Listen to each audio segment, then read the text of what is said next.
இந்த மனுஷனுடைய டிசைனே என்ன தெரியுமா? உழைத்து வாழ வேண்டும், பிறர் உழைப்பில் வாழ்ந்திடாதே.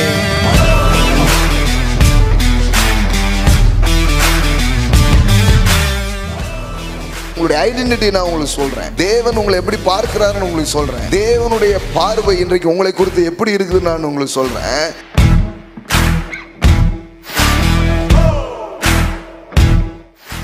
கடவுளுடைய பிள்ளை இப்படி இருக்குன்னு இருக்கு. கடவுளுடைய பிள்ளை எனக்கு யாராவது தருவீங்களா? அது உங்க ஸ்டாண்டர்ட் கிடையாது.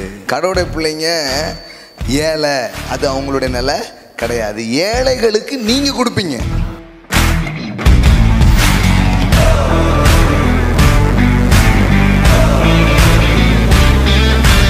நான் யார் தெரியுமா? குறைவை நிறைவாக்குபவன். அதுதாங்க கடவுளுடைய சாயல். அவர் மாதிரியே நீங்க. அவர் எங்கேயாவது போனா குறைவே இருக்காது. அது மாதிரி தான் நீங்க எங்கேயாவது போனீங்கன்னா அங்க குறைவே இருக்காது. நீங்க எங்கேயாவது போனீங்கன்னா குறைவு நீங்கும், அங்க ஒரு நிறைவு சிருஷ்டிக்கப்படும்.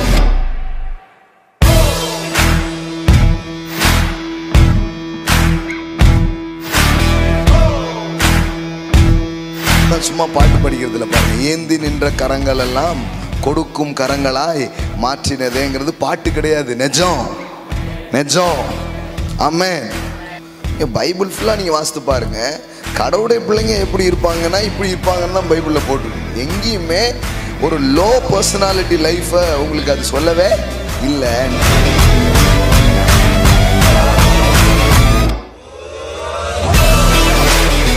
வானம் கொடுக்கு, பூமி கொடுக்கு, மரங்கள் கொடுக்கு, கடவுளுடைய கிரியேஷன்ஸ்ல எல்லாமே அது எப்படி இருக்குது? கிவரா தான் இருக்கு. அவரால் படைக்கப்பட்ட அந்த படைப்புகளே கொடுக்கறதா இருக்குதுன்னா மனுஷன் எப்படி இருக்கணும்? அவனுடைய நேச்சர் என்னதுதான்? கிவிங் தான்.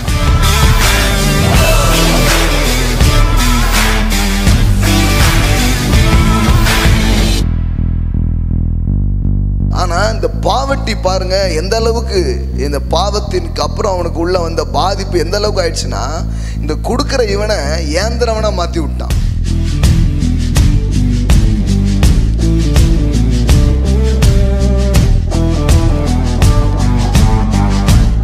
அப்போ ஒரு விசுவாசி எந்த லெவல்ல இருக்கணும்? உங்களை பார்க்குறவங்க எல்லாம் சொல்லும், அவங்கள மாதிரி கொடுக்குற ஆள் யாருமே கிடையாது அப்படின்ட்டு. ஆமா, அவங்கள மாதிரி கொடுக்குற ஆள் யாருமே கிடையாது. அவங்க கொடுத்துட்டே தான் இருப்பாங்க. அதுதான் அவங்க வேலையே, அதுதான் அவங்களுடைய அழைப்பு. எல்லாம் சொல்லுங்க, அழைப்பே அதுதான். நம்புங்க, இதுதான் உங்களுடைய ஐடென்டிட்டிங்கிறத நம்புங்க. என் அடையாளமே இதுதான், கொடுக்கிறவன். வெறும் பணத்தை மட்டும் இல்லைங்க, அன்பை, மன்னிப்பை, உங்ககிட்ட கடவுள் என்னெல்லாம் கொடுத்தாரோ அதெல்லாம் நீங்க கொடுக்க முடியாத கடவுளால் படைக்கப்பட்டிருக்கு. கர்த்தர் நல்லவர். ஆமென். Praise God. இன்னைக்கு செவ்வாய் மாலை வேதாகமத்தின் அடிப்படையில் செழிப்பையும் பொருளாதார முன்னேற்றங்களையும் பற்றி நாம் போதித்து கொண்டிருக்கிறோம். சில சத்தியங்கள் மீண்டும் மீண்டும் ஞாபகப்படுத்தப்பட வேண்டியது இருக்கிறது, சொல்லப்பட வேண்டியது இருக்கிறது. அந்த அளவுக்கு அது முக்கியமாக இருக்கிறதுனால அதை திரும்ப திரும்ப என்ன பண்ணுறோம், சொல்கிறோம். ஸோ இதில் பல காரியங்கள் நாம் படித்திருக்கிறோம். இன்றைக்கி மாலையிலையும் வந்திருக்கிறவர்களை வரவேற்கிறோம். ஒருவேளை புதுசாக தான் இன்றைக்கி ஃபஸ்ட் டைம் வந்திருப்பீங்களா? அப்படி யாராவது இருக்கீங்களா? இந்த செவ்வாய்க்கிழமை முதல் முறையாக அம்மாலாம் பாம்பே பட்டணத்துலேருந்து வராங்க, தம்பி அவங்க வந்திருக்கிறாங்க, வரவேற்கிறோம். ஹல்லேலூயா. மும்பையில் இருந்த அருமையான சகோதரர்கள் ஃபேமிலி அவங்க என்ன பண்ணியிருக்காங்க, வந்திருக்கிறாங்க. இன்னும் வேறு யாராவது நீங்கள் புதுசாக வந்திருப்பீங்களா? அவங்கள வரவேற்கிறோம். ஆன்லைனில் இதான் முறையாக இந்த மாதிரி பார்ப்பீங்கன்னா உங்களை என்ன பண்ணுறோம், வரவேற்கிறோம். ஸோ தேவன் நல்லவர். ஆமாம், இங்கே ஒரு கூட்டம்னா ஆன்லைனில் இன்னொரு கூட்டம் இருக்குது, பெரிய கூட்டம். கர்த்தர் நல்லவர். ஒன்றை எதிர்பார்த்து கர்த்தர் தான் ஒரு பதிலாக இருக்க முடியும்னு ரொம்ப ஆசையாக வர்ற மக்கள் தான் பாருங்கள். இங்கே நேரில் வர்றவங்களும் சரி, ஆன்லைன்லையும் சரி, ஒரு பெரிய எக்ஸ்பெக்டேஷன்ஸோட அப்படியே கனெக்ட் ஆகிற பிள்ளைங்க தான். ஒவ்வொருத்தருடைய வாழ்க்கையிலையும் ஒன்றை மலரச் செய்வார் தேவன். ஆமென். வாழ்க்கை அப்படியே இருக்காது, அப்படியே போயிட்டே இருக்காது. த சடன்லி ஆஃப் காட், தேவனுடைய சடுதியான மாற்றங்கள் நம்ம வாழ்க்கைக்குள்ளாக வரும். ஆமென். சில நேரத்தில் கொஞ்சம் பொறுமையாக போகணும், ஆனாலும் விட்டு விடவே மாட்டார். நாம் எதிர்பார்க்காத மாற்றங்களை நம்ம வாழ்க்கையில் அவர் கொண்டு வருவார். ஆமென். சில நேரத்தில் சில மாற்றங்கள் நடைபெறுறது வரைக்கும் நமக்குள்ளே சில மாற்றங்களை தேவைன்னா அதையும் தேவன் சேர்த்தே செஞ்சுக்கிட்டே இருப்பார். ஆமென். ஆமாம், நம்ம சில பிரேக் த்ரூஸை பார்க்குறதுக்காக நம்ம கூட என்ன பண்ணுவார், சில நேரம் தயார்படுத்துவார். இப்படி நிறைய காரியங்கள் இருக்குது பாருங்கள். ஆனால் ஒன்று நிச்சயம், நீங்கள் இப்போ இருக்கிற மாதிரி இருக்க மாட்டீங்க. இன்னும் சிறப்பான நிலையில் தேவன் உங்கள் வாழ்க்கையை அவர் வைப்பார். ஆமென். எல்லாம் சொல்லுங்க, நான் பெருகுவேன், நான் வெற்றி பெறுவேன், நான் செழித்திருப்பேன், நான் சுகித்திருப்பேன், அநேகருக்கு ஆசீர்வாதமாக தேவன் என்னை வைப்பார். ஆமென். சில காரியங்களை உறுதியாக நம்புகிறோம். இப்போ இருக்கிறதெல்லாம் பார்க்குறதில்ல, கண்ணுக்கு முன்னாடி தெரிகிறது. இதெல்லாம் இன்னைக்கு எதிர்மறையாக இருக்குதோ இதெல்லாம் பார்த்துட்டு வாழ்க்கையை பற்றி யோசிக்கிறது இல்லை. தேவனை வச்சு தான் நம்ம எல்லாத்தையும் சிந்திக்கணும். ஆமென்.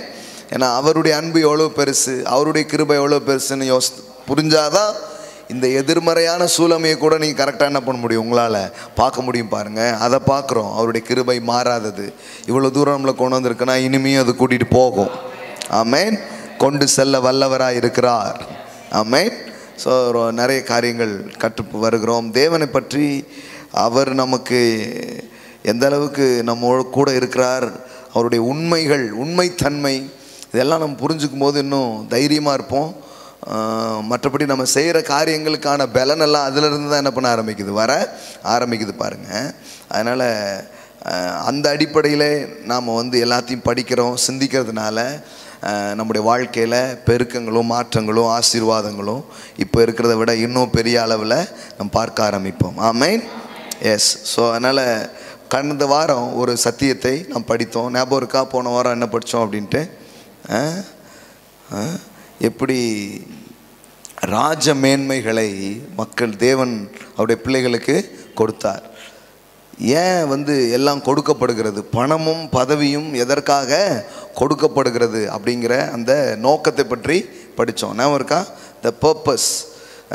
ஏன் பணத்தை கடவுள் கொடுக்குறாரு, ஏன் பதவிகள் ஏன் கொடுக்கப்படுகிறது அப்படிங்கிறதுக்கான அந்த பர்பஸை பற்றி நாம் படித்தோம். அந்த நோக்கத்தை பற்றி நாம் போதித்தோம். பாருங்கள், எப்படி ஒரு அனாதையை யாராக மாற்றுறாரு, அரசியாக மாற்றுறாரு. ஆடு மேய்க்கிறவனை யாராக மாற்றுறாரு, அரசனாக மாற்றுறாரு.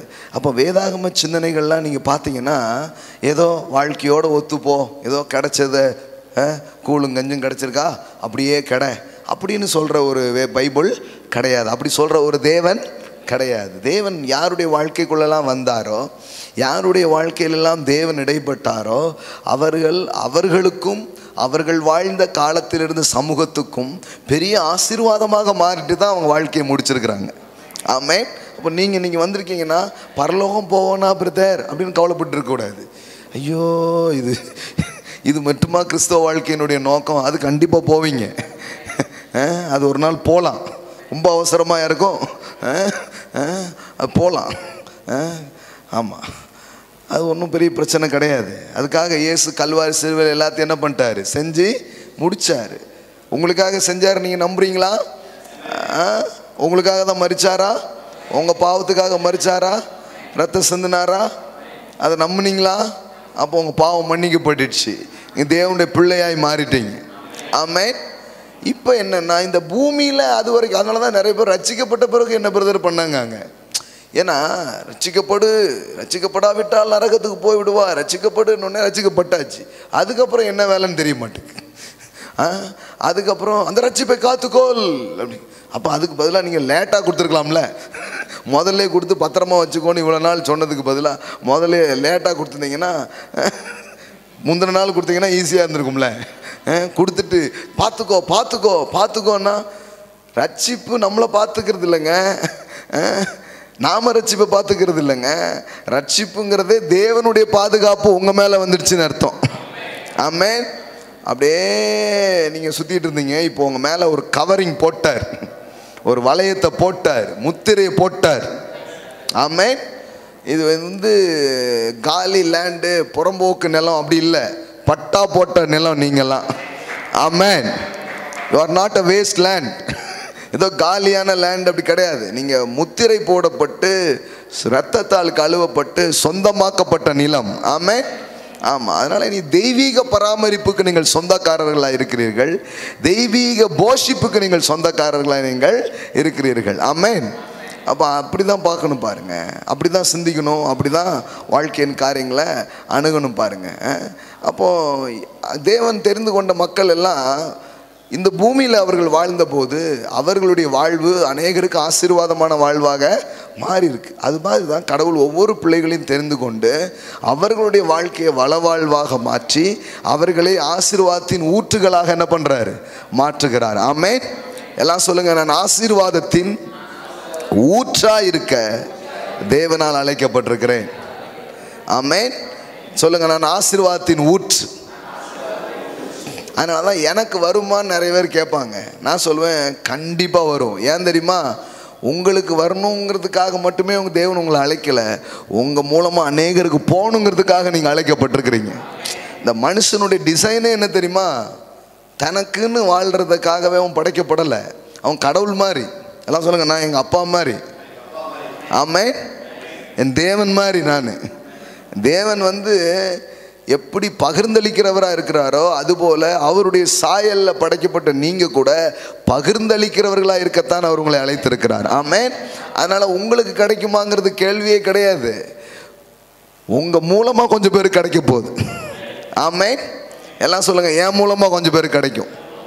இப்போ நீங்கள் சில பிரச்சனைகள் நீங்கள் உட்கார்ந்துட்டு இருக்கலாம், சில தேவைகளை நீங்கள் உட்கார்ந்துட்டு இருக்கலாம். நீங்கள் இப்போ உங்கள் மனசில் எதை சிந்திக்கணும்னா, அப்பா நான் இப்போ இருக்கிறேன்னா இது என் வாழ்க்கை கிடையாது, இப்படிப்பட்ட நிலையில் இருக்கிறவர்களெல்லாம் நாளைக்கு நான் தூக்குற ஒரு ஆளாக நான் வருவேன், அந்த அளவுக்கு என் வாழ்க்கையை நீங்கள் ஆசீர்வதிப்பீங்க.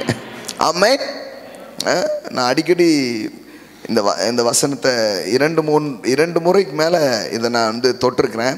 ஆனால் அன்றைக்கி சாயங்காலம் அது ஞாபகம் வருது. அதை இன்னொரு முறை அந்த வசனத்தை உங்களுக்கு காட்டுறேன். இப்போ நான் பேசுகிறதுக்கு அது ரொம்ப மேட்சாக இருக்கிறதுனால பாருங்கள். ஒருத்தருக்கு எபேசியர் 4ஆம் அதிகாரம் 28வது வசனம் பாருங்கள். எபேசியர் 4:28, திருடுகிறவன் இனி திருடாமல் குறைச்சல் உள்ளவனுக்கு கொடுக்கத்தக்கதா. பாருங்கள், வாழ்க்கையை வேறு மாதிரி வாழ்ந்துட்டுருக்காங்க.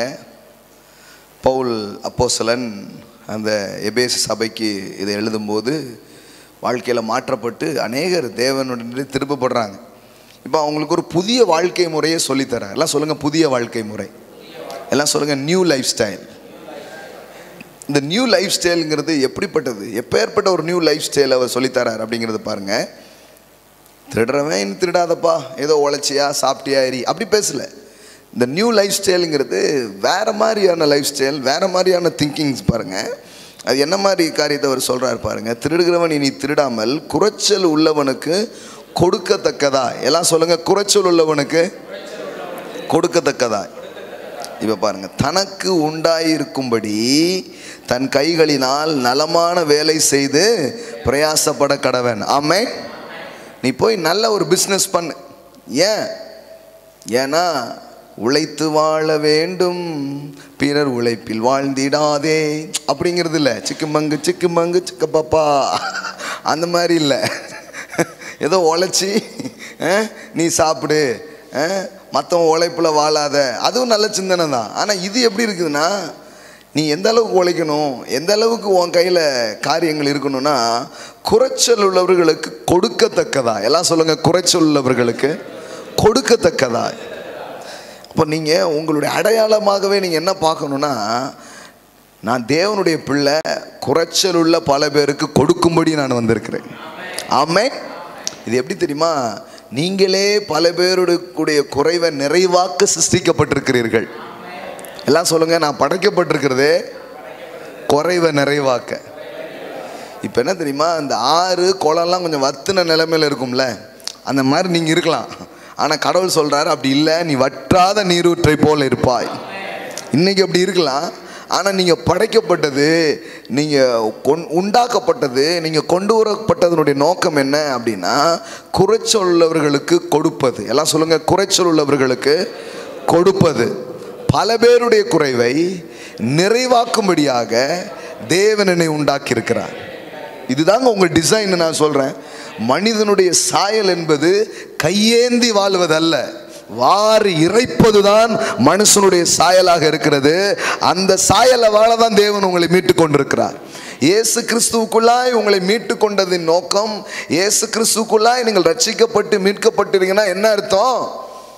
இந்த சாப உலகம்னு சொல்லிட்டு இருக்கிற எல்லா உலகத்திலையும் எல்லாரும் கையேந்தி நிற்பாங்க.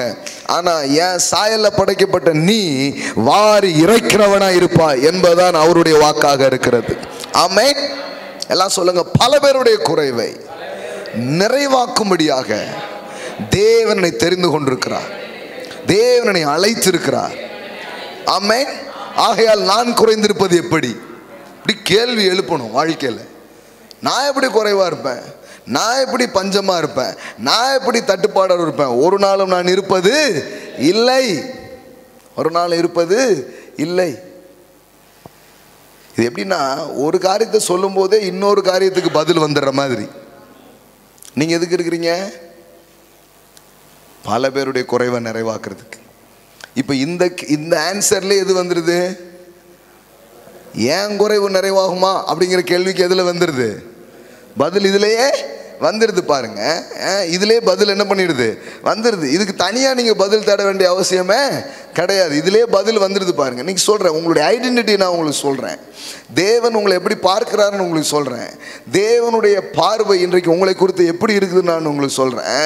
பல பேருடைய குறைவை நிறைவாக்க நீங்கள் அழைக்கப்பட்டிருக்கிறீர்கள். ஆமென். இல்லாமையில் பற்றாக்குறையில் இருக்கிற, தேவையில் இருக்கிற எத்தனையோ பேருடைய தேவையை பூர்த்தி செய்கிற நதி மாதிரி தான் நீங்க இருப்பீங்க. ஆமென். ஹல்லேலூயா. கர்த்தர் அப்படி உங்களை வைக்க முடியும். கர்த்தருடைய பார்வையில் நீங்கள் அப்படிப்பட்டவர்களாகத்தான் இருக்கிறீர்கள். ஆமென். எல்லாம் சொல்லுங்க. குறைவை நிறைவாக்குபவன். எல்லாம் சொல்லுங்க. நான் யார் தெரியுமா? குறைவை நிறைவாக்குபவன். அதுதாங்க கடவுளுடைய சாயல். The image of Christ, the image of God என்ன அர்த்தம்னா, அவர் மாதிரியே நீங்க. அவர் எங்கேயாவது போனீங்கன்னா, அவர் எங்கேயாவது போனால் குறைவே இருக்காது. அது மாதிரி தான் நீங்க எங்கேயாவது போனீங்கன்னா அங்கே குறைவே இருக்காது. நீங்க எங்கேயாவது போனீங்கன்னா குறைவு நீங்கும். அங்கே ஒரு நிறைவு சிருஷ்டிக்கப்படும். அங்கே ஒரு பரிபூர்ணம் உண்டாக ஆரம்பிக்கும். அதுக்காக தான் கடவுள் உங்களை அழைத்திருக்கிறார். ஆமென். இப்படி தான் நீங்கள் உங்களை பார்க்கணும். அப்போ குறைச்சல் உள்ளவன் இனி திருடுகிறவன் இனி திருடாமல் ஏதோ உழைச்சி கிழிச்சு சாப்பிடு அப்படின்னு பைபிளில் போடாமல், பைபிள் எப்படி சொல்லுது? குறைச்சல் உள்ளவர்களுக்கு கொடுக்கத்தக்கதாய். அப்போ ஒரு விசுவாசி எந்த லெவலில் இருக்கணும்? குறைச்சல்லையே அவன் இருக்கக்கூடாது. குறைச்சல் உள்ளவனுடைய குறைச்சலை நிறைவாக்குற லெவலில் இருக்கணும். உங்களுக்கு புரியுதுங்களா? அதுதான் ஒரு தேவ பிள்ளையினுடைய ஸ்டாண்டர்ட். எல்லாம் சொல்லுங்க. என் அளவுங்கிறது அநேகருடைய குறைவுகளை நிறைவாக்குகிற அளவில் நான் வாழ்றதுங்க. இப்போ பாக்கெட்டில் ஒன்றும் இல்லாமல் இருக்கலாம். ஆனால் இதை உங்களுடைய திங்கிங்கில், இதை உங்களுடைய நம்பிக்கையில், இதுதான் நான் வாழ வேண்டிய வாழ்வுன்னு நீங்கள் ஃபிக்ஸ் பண்ணிங்கன்னா அந்த இடத்துக்கு ஆவியானவர் உங்களை கூட்டிகிட்டு போவார். அந்த இடத்துக்கு நீங்கள் போயே தீருவீங்க. அந்த மாதிரி ஒரு உலகம் உங்களுக்கு சிருஷ்டிக்கப்படும். ஆமென். எனக்கு வேலை கிடைக்குமா அப்படி கேட்டு வர எல்லாருக்கிட்டையும் சொல்கிறேன் நான், நீங்கள் கொஞ்சம் பேருக்கு வேலை கொடுப்பீங்க. அவங்களுக்கெல்லாம் நான் அப்படி தான் ஜோம் பண்ணுவேன். வேலை கிடைக்குமா பிரதர்? என்ன இவ்வளோ சாதாரணமாக நினச்சிங்க நீங்கள்? உங்களை யாருன்னே உங்களுக்கு தெரியலீங்களே. உங்களுக்காக என்ன வேணாலும் செய்கிற ஒரு அப்பா உங்களுக்கு இருக்கிறார். அந்த உணர்வு இருந்தால் எனக்கு கிடைக்குமா, எனக்கு தருவாங்களா அப்படிலாம் நீங்கள் யோசிக்க மாட்டீங்க. நீங்கள் கொடுப்பீங்க. ஆமென். எல்லாம் சொல்லுங்கள். என் கை வாரி இறைக்கும். ஆமென்.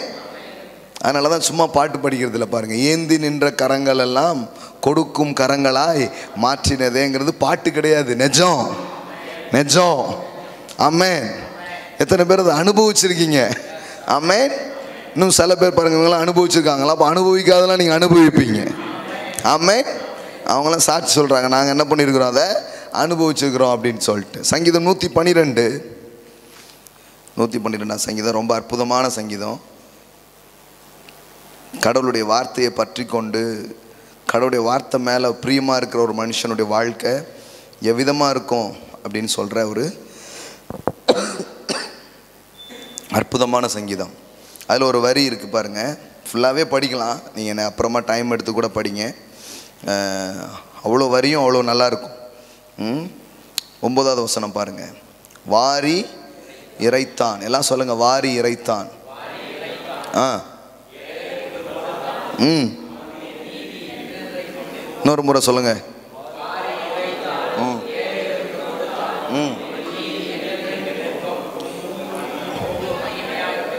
ஆமென். இது கடவுளுடைய பிள்ளை இப்படி இருக்குன்னு இருக்கு. கடவுளுடைய பிள்ளை எனக்கு யாராவது தருவீங்களா? அது உங்கள் ஸ்டாண்டர்ட் கிடையாது. கடவுளுடைய பிள்ளைங்க வந்து ஏழை, அது அவங்களுடைய நிலை கிடையாது. ஏழைகளுக்கு நீங்கள் கொடுப்பீங்க. நீங்கள் ஏழைகளாக இருப்பீங்கன்னு பைபிளில் போடலைங்க. எப்படி போட்டிருக்குது? வாரி இறைத்தான். அப்போ நீங்கள் எந்த லிஸ்ட்டில் இல்லை? ஏழைங்கிற லிஸ்ட்டில் இல்லை. நீங்கள் எந்த லிஸ்ட்டில் இருக்கிறீங்க? வாரி இறைத்தான். அதுதான் உங்களுடைய image. Amen. Hallelujah. Yes, that's your true image. சில பேர் எதிராக நினைக்கிறாங்க. யாராவது வந்து எதாவது தருவாங்களா, யாராவது எதாவது கொடுப்பாங்களா, எதுங்க கரெக்டான சத்தியம் எல்லாம் கேட்குறாங்க. இங்கே பைபிள் ஃபுல்லாக நீங்கள் வாசித்து பாருங்கள். கடவுளுடைய பிள்ளைங்க எப்படி இருப்பாங்கன்னா இப்படி இருப்பாங்கன்னு தான் பைபிளில் போட்டிருக்கு. எங்கேயுமே ஒரு லோ பர்சனாலிட்டி லைஃப்பை உங்களுக்கு அது சொல்லவே இல்லை. நீங்கள் வேறு மாதிரி ஒரு பர்சனாலிட்டியான வாழ்க்கையை தான் என்ன பண்ணுது, சொல்லுது. ஏன்னா கடவுள் படைத்த எல்லாமே கொடுக்கிறது. வானம் கொடுக்கு, பூமி கொடுக்கு, மரங்கள் கொடுக்கு. கடவுளுடைய கிரியேஷன்ஸில் எல்லாமே அது எப்படி இருக்குது? கிவ்வராக தான் இருக்குது. அவர் சாயலில் படைக்கப்பட்ட மனுஷன் பாருங்கள், அவரால் படைக்கப்பட்ட அந்த படைப்புகளே கொடுக்குறதா இருக்குதுன்னா மனுஷன் எப்படி இருக்கணும்? அவனுடைய நேச்சர் என்னது தான்? கிவிங் தான். ஆனால் இந்த பாவர்ட்டி பாருங்கள் எந்த அளவுக்கு, இந்த பாவத்திற்கு அப்புறம் அவனுக்கு உள்ள வந்த பாதிப்பு எந்த அளவுக்கு ஆயிடுச்சுன்னா, இந்த கொடுக்குற இவனை ஏந்திரவனாக மாற்றி விட்டான். யாராவது தருவீங்களா? ஏதாவது நடக்குமா? வேலை கிடைக்குமா? பொண்ணு கிடைக்குமா? வாழ்க்கையில் ஏதாவது நடக்குமா?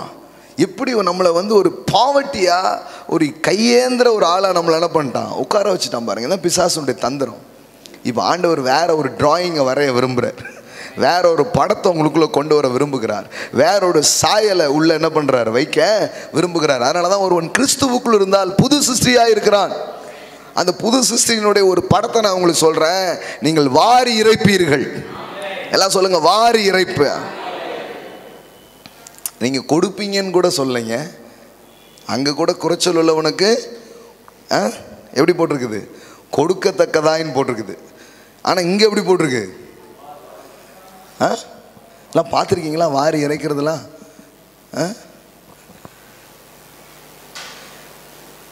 இமேஜ் எதுவும் இருக்குதா வாரி இறைக்கிற மாதிரி? வேற லெவலுங்க அது. கொடுக்கறது கூட இப்படி எடுத்து சரி இங்கே ரைட் ஓகே இந்தாங்க ஒரு 50 ரூபா வச்சுக்கோங்க அப்படின்னு ஏதோ கொடுக்குறோம். வாரி இறைக்கிறதுனா அப்படி கிடையாதுங்க. அப்படியே எடுத்து என்ன பண்ணுறது, வேறு லெவலில் இப்படி பண்ணுறது. எல்லாம் சொல்லுங்கள், வாரி இறைத்தான். கொஞ்சம் இப்படி பண்ணுங்களேன். ஹல்லேலூயா, ஆமென், ஆமென். It's a prophetic act. ஆமென். வாரி இறைக்கிற மாதிரி பாருங்க, அப்படியே இறைக்கிற மாதிரி பாருங்க. ஐஸ்வர்யத்தை, நன்மையை, அபிஷேகத்தை எல்லாத்தையும் வாரி என்ன பண்ணுறோம், இறைக்கிறோம். ஆமென். கடவுள் அதுதான் உங்களுடைய அழைப்புங்க. கடவுளுடைய பிள்ளைங்க வந்து இப்படி யாராவது தருவாங்களா அப்படிங்கிறதுல இல்லை, கிடையாது. வாரி இறைக்கணும். உங்களை பார்க்குறவங்க எல்லாம் சொல்லும், அவங்கள மாதிரி கொடுக்குற ஆள் யாருமே கிடையாது அப்படின்ட்டு. ஆமென். அவங்கள மாதிரி கொடுக்குற ஆள் யாருமே கிடையாது. அவங்க வந்து கொடுத்துட்டே தான் இருப்பாங்க. அதுதான் அவங்க வேலையே, அதுதான் அவங்களுடைய அழைப்பு. எல்லாம் சொல்லுங்க, அழைப்பே அதுதான். எல்லாம் சொல்லுங்க, ஐ எம் எ கிவர். எல்லாம் சொல்லுங்க, ஐ எம் எ கிவர். நம்புங்க, இதுதான் உங்களுடைய ஐடென்டிட்டிங்கிறத நம்புங்க. என் அடையாளமே இதுதான், கொடுக்கிறவன். அதான் ஏன் அடையாளம். கடவுள் அதுக்காக தான் என்ன அழைத்திருக்கிறார். நான் அவ்விதமாக வாழ எனக்கு அவர் வலிமையை கொடுக்கிறார். இது வந்து ஃபிசிக்கலாக வர்ற ஒரு ஸ்ட்ரென்த் இல்லை, இயல்பாக வருகிற ஒரு ஸ்ட்ரென்த்து கிடையாது. சில பாருங்கள் லட்சக்கணக்கில் சம்பாதிப்பாங்க, 5 பைசா யாரும் கொடுக்க மாட்டாங்க. ஏன் தெரியுமா? அவங்களுக்கு இதெல்லாம் தெரியாது. அவங்க அந்த சாயலெல்லாம் அவங்க என்ன பண்ணலை, வாழலை. அவங்க வந்து அமிக்கினி, எவ்வளோ வந்தாலும் எடுத்து தான் வாயில் போட்டு சுத்திலையும் வாயில் போட்டு இப்படியே உட்காந்துடும். அமிக்கினிகள் ஆனால் சிலருக்கு மட்டும்தான் அந்த சாயல் விளங்குது. அவங்க தெரியுது நம்ம கொடுக்கும்படியாகவே கடவுள் நம்மளை வச்சிருக்கிறார் அப்படின்ட்டு. கொடுக்கும்படியாகனா நீங்கள் ஏதோ கஷ்டத்தில் கவலையில் கண்ணீரில் கடந்துக்கிட்டு இருக்கிறதெல்லாம் வலிச்சு ஏதோ கொடுத்துட்டு நீங்கள் ஒன்றும் இல்லாமல் போகிறத பற்றி நான் பேசலை. கடவுள் உங்களை அதுக்காகவே செழிக்க வைக்க ஆரம்பிப்பார். ஆமென். இதுதான் உங்கள் சாயல்னு உங்களுக்கு புரியும்னா அதை நோக்கி நீங்கள் போயிடுவீங்கன்னு நான் உங்களுக்கு சொல்லிட்டு இருக்கிறேன். இப்போது நேற்றைய போன செவ்வாய் பேசும்போது ஒரு ஆடு மேய்ச்சவனை வச்சு தேவன் பெரிய ஒரு ஆலயம் கட்டுற அளவுக்கு அவன் கையில் கொண்டு கொடுத்தார். ஆமென். அடிமைகளாய் வாழ்ந்த இஸ்ரவேல் மக்களை கொண்டு தான் பெரிய ஆசரிப்பு கூடாரத்தை கட்டுற அளவுக்கு தேவன் காரியங்களை செய்தார். அப்போ இன்றைக்கும் கூட நம்முடைய வாழ்க்கையின் சூழ்நிலை எப்படி இருந்தாலும் தேவனுடைய சாயல் நம்மள எப்படி வெளிப்படணும்னு அவர் ஆசைப்படுறாருன்னா, நீ ஒரு கிவராக தான் இருப்ப அப்படிங்கிறார். எல்லாம் சொல்லுங்க, ஐ எம் எ கிவர். ஆமென். வெறும் பணத்தை மட்டும் இல்லைங்க, அன்பை, மன்னிப்பை, உங்ககிட்ட கடவுள் என்னெல்லாம் கொடுத்தாரோ அதெல்லாம் நீங்கள் கொடுக்கும்படியாக கடவுளால் படைக்கப்பட்டிருக்கிறீங்க. ஆமென். எஸ். வாரி இறைத்தான். எல்லாம் சொல்லுங்கள், வாரி இறைத்தான். எல்லாம் சொல்லுங்கள், நான் இறைக்கிறவன். அப்போ நீங்கள் வத்தவே மாட்டீங்க, வத்தவே மாட்டீங்க. அதுக்காக தான் கடவுள் உங்களை அழைத்திருக்கிறார், தெரிந்து கொண்டிருக்கிறார். அது உங்களுக்குள் தேவன் வைத்த ஒரு சாயலாக இருக்கிறது. சரி, போன வாரம் பேசும்போது நான் இதை தான் சொல்லி முடித்தேன். அப்போ இப்படிப்பட்ட நோக்கங்களுக்காக தான் ஐஸ்வர்யங்கள் இருக்கிறது. அப்போ அப்படிப்பட்ட நோக்கங்களுக்காக ஒரு மனுஷன் நிற்கும் போது அவன் கையில் என்ன வரும்? ஐஸ்வர்யம் வர ஆரம்பிக்கும் அப்படின்னு உங்கள்கிட்ட நான் பேசினேன். இப்போ நீதிமொழிகள் 23 திருப்பிக்கோங்க, 9வது வசனம் பாருங்க. கருணை கண்ணன் ஆசீர்வதிக்கப்படுவான். சார் 23 சொன்னேன் நான். 22 22:9. கருணை கண்ணன் ஆசீர்வதிக்கப்படுவான், அவன் தன் ஆகாரத்தில் தரித்திரனுக்கு கொடுக்கிறான். எல்லாம் சொல்லுங்க, கொடுக்கிறான். எல்லாம் சொல்லுங்க, கருணை கண்ணன். எல்லாம் சொல்லுங்க, வாரி இறைப்பவன், கருணை கண்ணன். முதல்ல என்னது? குறைச்சல்களை நிறைவாக்குகிறவன். அப்புறம் வாரி இறைப்பவன், கருணை கண்ணன். எல்லாம் சொல்லுங்க, இதெல்லாம் என் பேர் தான். எல்லாம் என்ன பற்றி தான் வாசித்துட்டு இருக்காங்க. ஆமென். It is your name, it's about you. ஆமென். ஆமாங்க, இது உங்களை பற்றி தான் இருக்குது. கருணை கண்ணன். என்ன கண்ணன் போட்டிருக்கேன்னு நினச்சிக்காதீங்க. கண்ணன் சரவணன் இருக்கக்கூடாதா? ஆமென். என்ன பைபிள் என்ன கண்ணன்கிறதெல்லாம் பைபிள் இருக்கா அப்படிங்க? ஆமாங்க, இருக்குங்க. கருணை கண்ணன். எல்லாம் சொல்லுங்க, கருணை கண்ணன். ஆமாம், இல்லை நல்ல தூய தமிழ் வார்த்தைகள். கருணை கண்ணன். திருச்செந்தூருக்கு ஒரு முறை போயிருக்கும்போது அதில் போட்டிருக்காங்க, கருணை கடலே அப்படின்னு எழுதி போட்டிருக்காங்க. ஆமாம், கிருபையின் பிரவாகம். ஆமென். அதெல்லாம் ஒன்றும் தப்பு இல்லை. வார்த்தையை கவனிங்க. இறக்கம். அந்த ஆளுக்கு பேர் கருணை கண்ணன். அவன் என்ன பண்ணுறான்னா, அவன் வேலையே என்ன தான் கொடுக்குறது தான். அவன் வேலையே தேவையில் இருக்கிறவங்களுடைய தேவையை சந்திப்பது. அவன்கிட்ட இருந்து ஏதோ ஒன்று இந்த சமூகத்துக்கு என்ன பண்ணிகிட்டே இருக்கும், வந்துக்கிட்டே இருக்கும். அப்படி தான் கடவுள் உங்களை உண்டாக்கியிருக்கிறார். கடவுளுடைய நோக்கமும் அதுவாகத்தான் இருக்குது. என்றைக்கு ஒரு மனுஷன் தேவனை புரிஞ்சிக்காமல் போகிறானோ அன்னைக்கு அவன் வாழ்க்கையில் பயம், சந்தேகம், அவிசுவாசம், கவலைலாம் உள்ள நுழைஞ்சி இந்த சாயலுக்கு பதிலாக அவன் இன்னொரு சாயலில் வாழ ஆரம்பிச்சிருவான். அது என்ன தெரியுமா? பிடுங்கிறது, அடுத்தவன்ட்டு நோண்டி எடுக்கிறது, அடுத்தவன்ட்டு தன்னுடையதாக்கிக்கிறது. அப்படியே இவங்கிட்ட வந்துச்சுன்னா ஒன்லி இன்கமிங் மட்டும்தான், நோ அவுட் கோயிங். உள்ளே வந்துச்சுன்னா வெளியில் போவாது. அப்படியே பிடிச்சி வச்சுக்கிட்டு யாருக்கு எதையும் என்ன பண்ண மாட்டான், கொடுக்கவே மாட்டான். இந்த சாயல் தேவ பிள்ளையினுடைய சாயலை கிடையாது. ஆனால் தேவன் உண்டாக்கின அந்த சாயல் உள்ள மனுஷனை நீங்கள் பார்த்தீங்கன்னா கரெக்டாக கண்டுபிடிச்சிடலாம். ஒருத்தர் நல்ல ஆவிக்குரியவராக இருக்கிறாரு அப்படிங்கிறதுக்கு அடையாளமே அவர் ஒரு நல்ல கிவ்வராக இருப்பாருங்க. சிம்பிளாக கண்டுபிடிக்கலாம். நீங்கள் நல்ல ஒரு கிவ்வராக இருப்பாங்க. அவங்க வெறும் பணம் எல்லாத்தையுமே அவங்க கொடுத்துட்டே இருப்பாங்க. அன்பை கொடுப்பாங்க, மற்றவங்களுக்கு சந்தோஷத்தை கொடுப்பாங்க. நீங்கள் நல்ல ஆவிக்குரியவன்னா சட்டையில் தேடாதீங்க, முடியில் தேடாதீங்க. யாராவது கேட்டாங்க, எல்லாம் கரெக்டுங்க, உங்கள் சபையில் செருப்புலாம் போட்டிருக்காங்களே. என்ன பாருங்க, என்ன ஒரு சிந்தனை பாருங்க. உங்களுக்கு என்னங்க வருத்தம்? நாங்கள் இதான அப்புறம் ஆள் வச்சு நாங்கள் க்ளீன் பண்ணிக்கிறோம், உங்களுக்கு என்ன வருத்தம்? அது ஒரு மண்டைக்குள்ள அது சில பேருக்கு ஓடுது. அதெல்லாம் கரெக்டுங்க, இதெல்லாம் கரெக்டுங்கன்னு ஒன்றுமில்லாத எதையாவது என்ன பண்ணிகிட்டே இருக்குது, பார்த்துட்டே இருக்குது பாருங்க.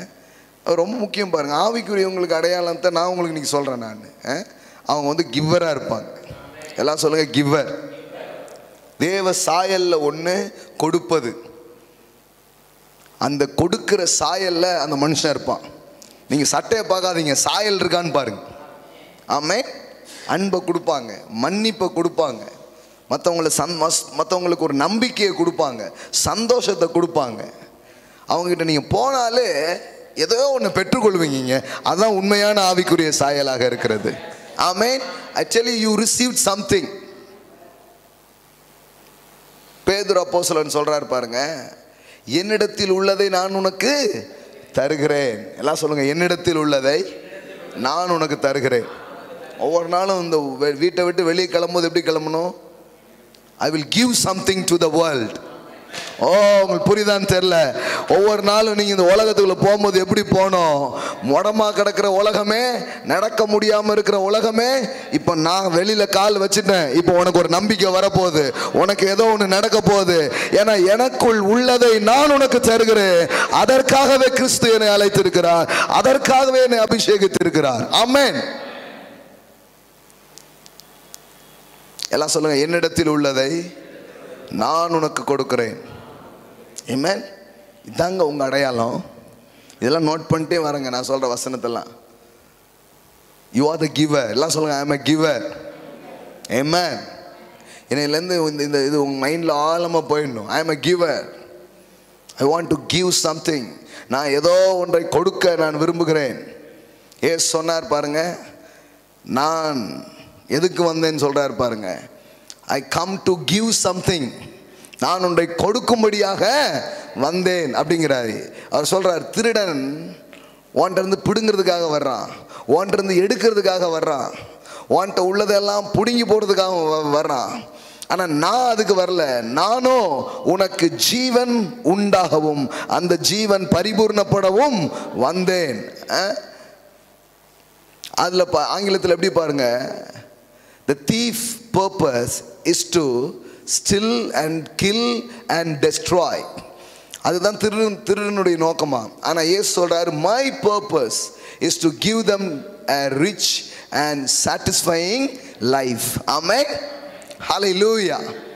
எல்லாம் சொல்லுங்க, is to give. அவருடைய purpose என்னவா?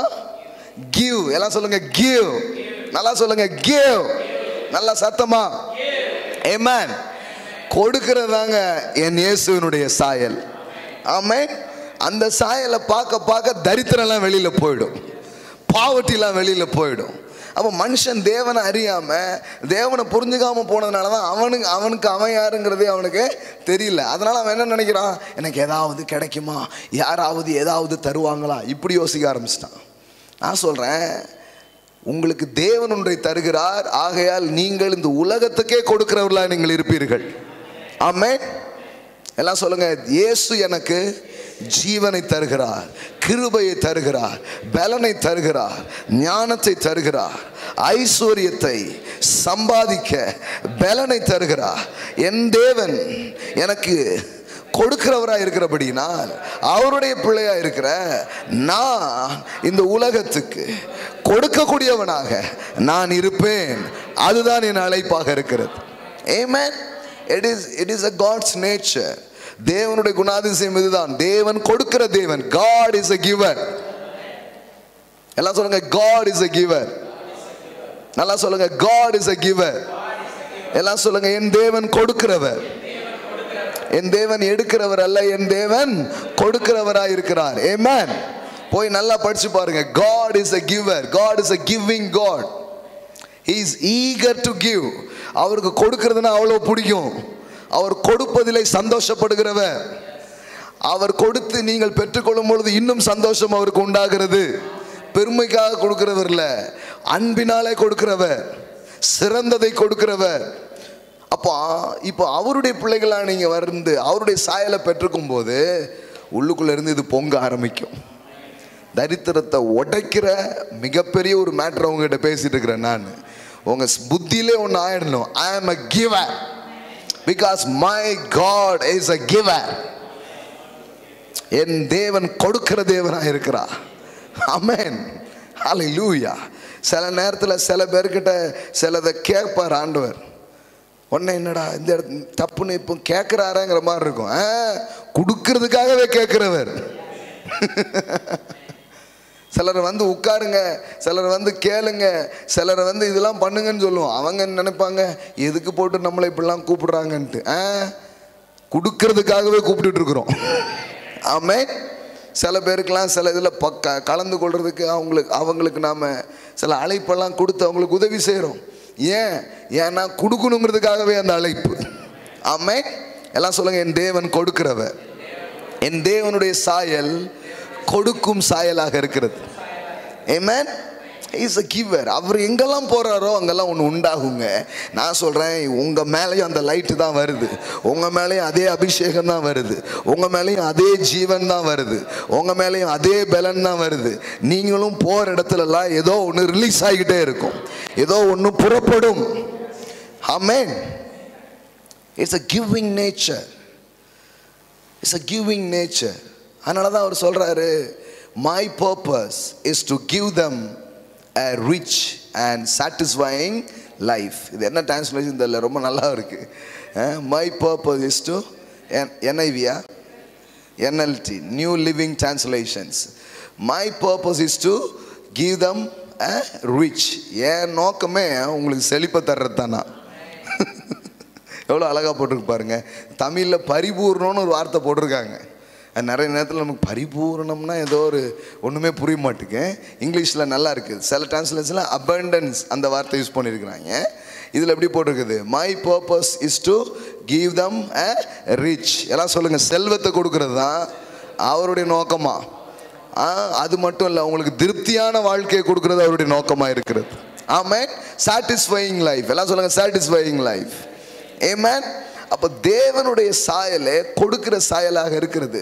இப்போ இந்த சாயலை நீங்கள் சந்திக்கும் பொழுது, இந்த சாயல் உங்கள் வாழ்க்கைக்குள்ளே வரும் பொழுது, உங்கள் வாழ்க்கையும் ஏந்திர வாழ்க்கையாக இருக்காது, கொடுக்குற வாழ்க்கையாக தான் இருக்க ஆரம்பிக்கும். ஆமென். எஸ், ஆல்வேஸ் உங்களுடைய தாட்ஸ், உங்களுக்குள்ள இருக்கிற டிஎன்ஏ எப்படி ஒர்க் ஆகும்னா, ஐ want to give something. Amen. I want to release something. நான் ஏதோ ஒன்று நான் கொடுக்கணும், ஏதோ ஒன்று என்கிட்ட இருந்து என்ன பண்ணணும், போகணுங்கிற எண்ணம் தான் உங்களுக்குள்ள வருமே தவிர, எனக்கு இல்லையே, எனக்கு யார் தருவா அப்படின்னு நீங்கள் இருக்க மாட்டீங்க. உங்கள்கிட்ட இருந்து போய்கிட்டே இருக்கும். ஆமென். அநேகர் இந்த சாயலை பார்க்கல, அநேகருக்கு இந்த சாயல் என்னென்ன தெரியாது பாருங்க. இது போதிக்கவே இல்லையே, அப்புறம் எப்படி தெரியும்?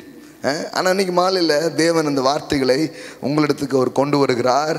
நீ கொடுக்கிறவன், நீ கருணை கண்ணன். ஆமென். நீ வாரி இறைக்கிறவன், நீ குறைச்சலை நிறைவாக்குகிறவன். Hallelujah.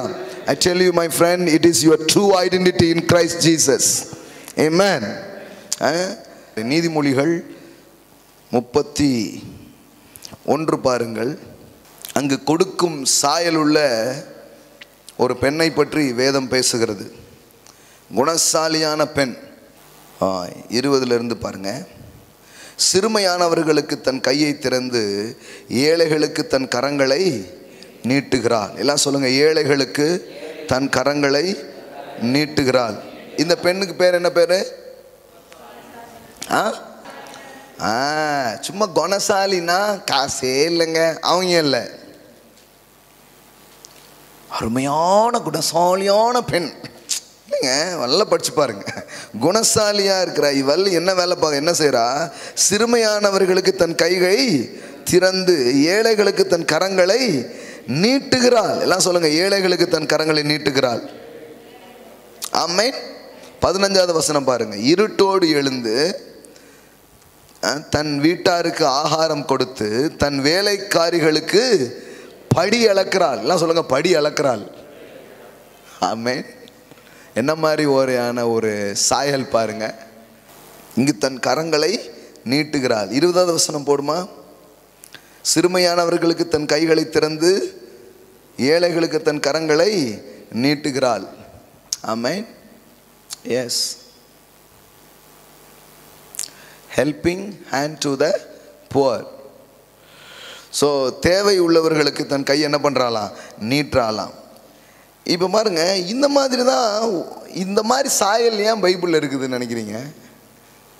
இவங்க எல்லாமே கடவுளால் தொடப்படுறவங்க, கடவுளை நம்புகிறவங்க, கடவுளை விசுவாசிக்கிறவங்க, அவருடைய ஆசீர்வாதத்தின் நிறைவுக்குள்ளே வர்ற ஒவ்வொரு மனுஷனை குறித்தும் வேதாகமும் ஒரு பிக்சர் வெளியே கொண்டு வருது.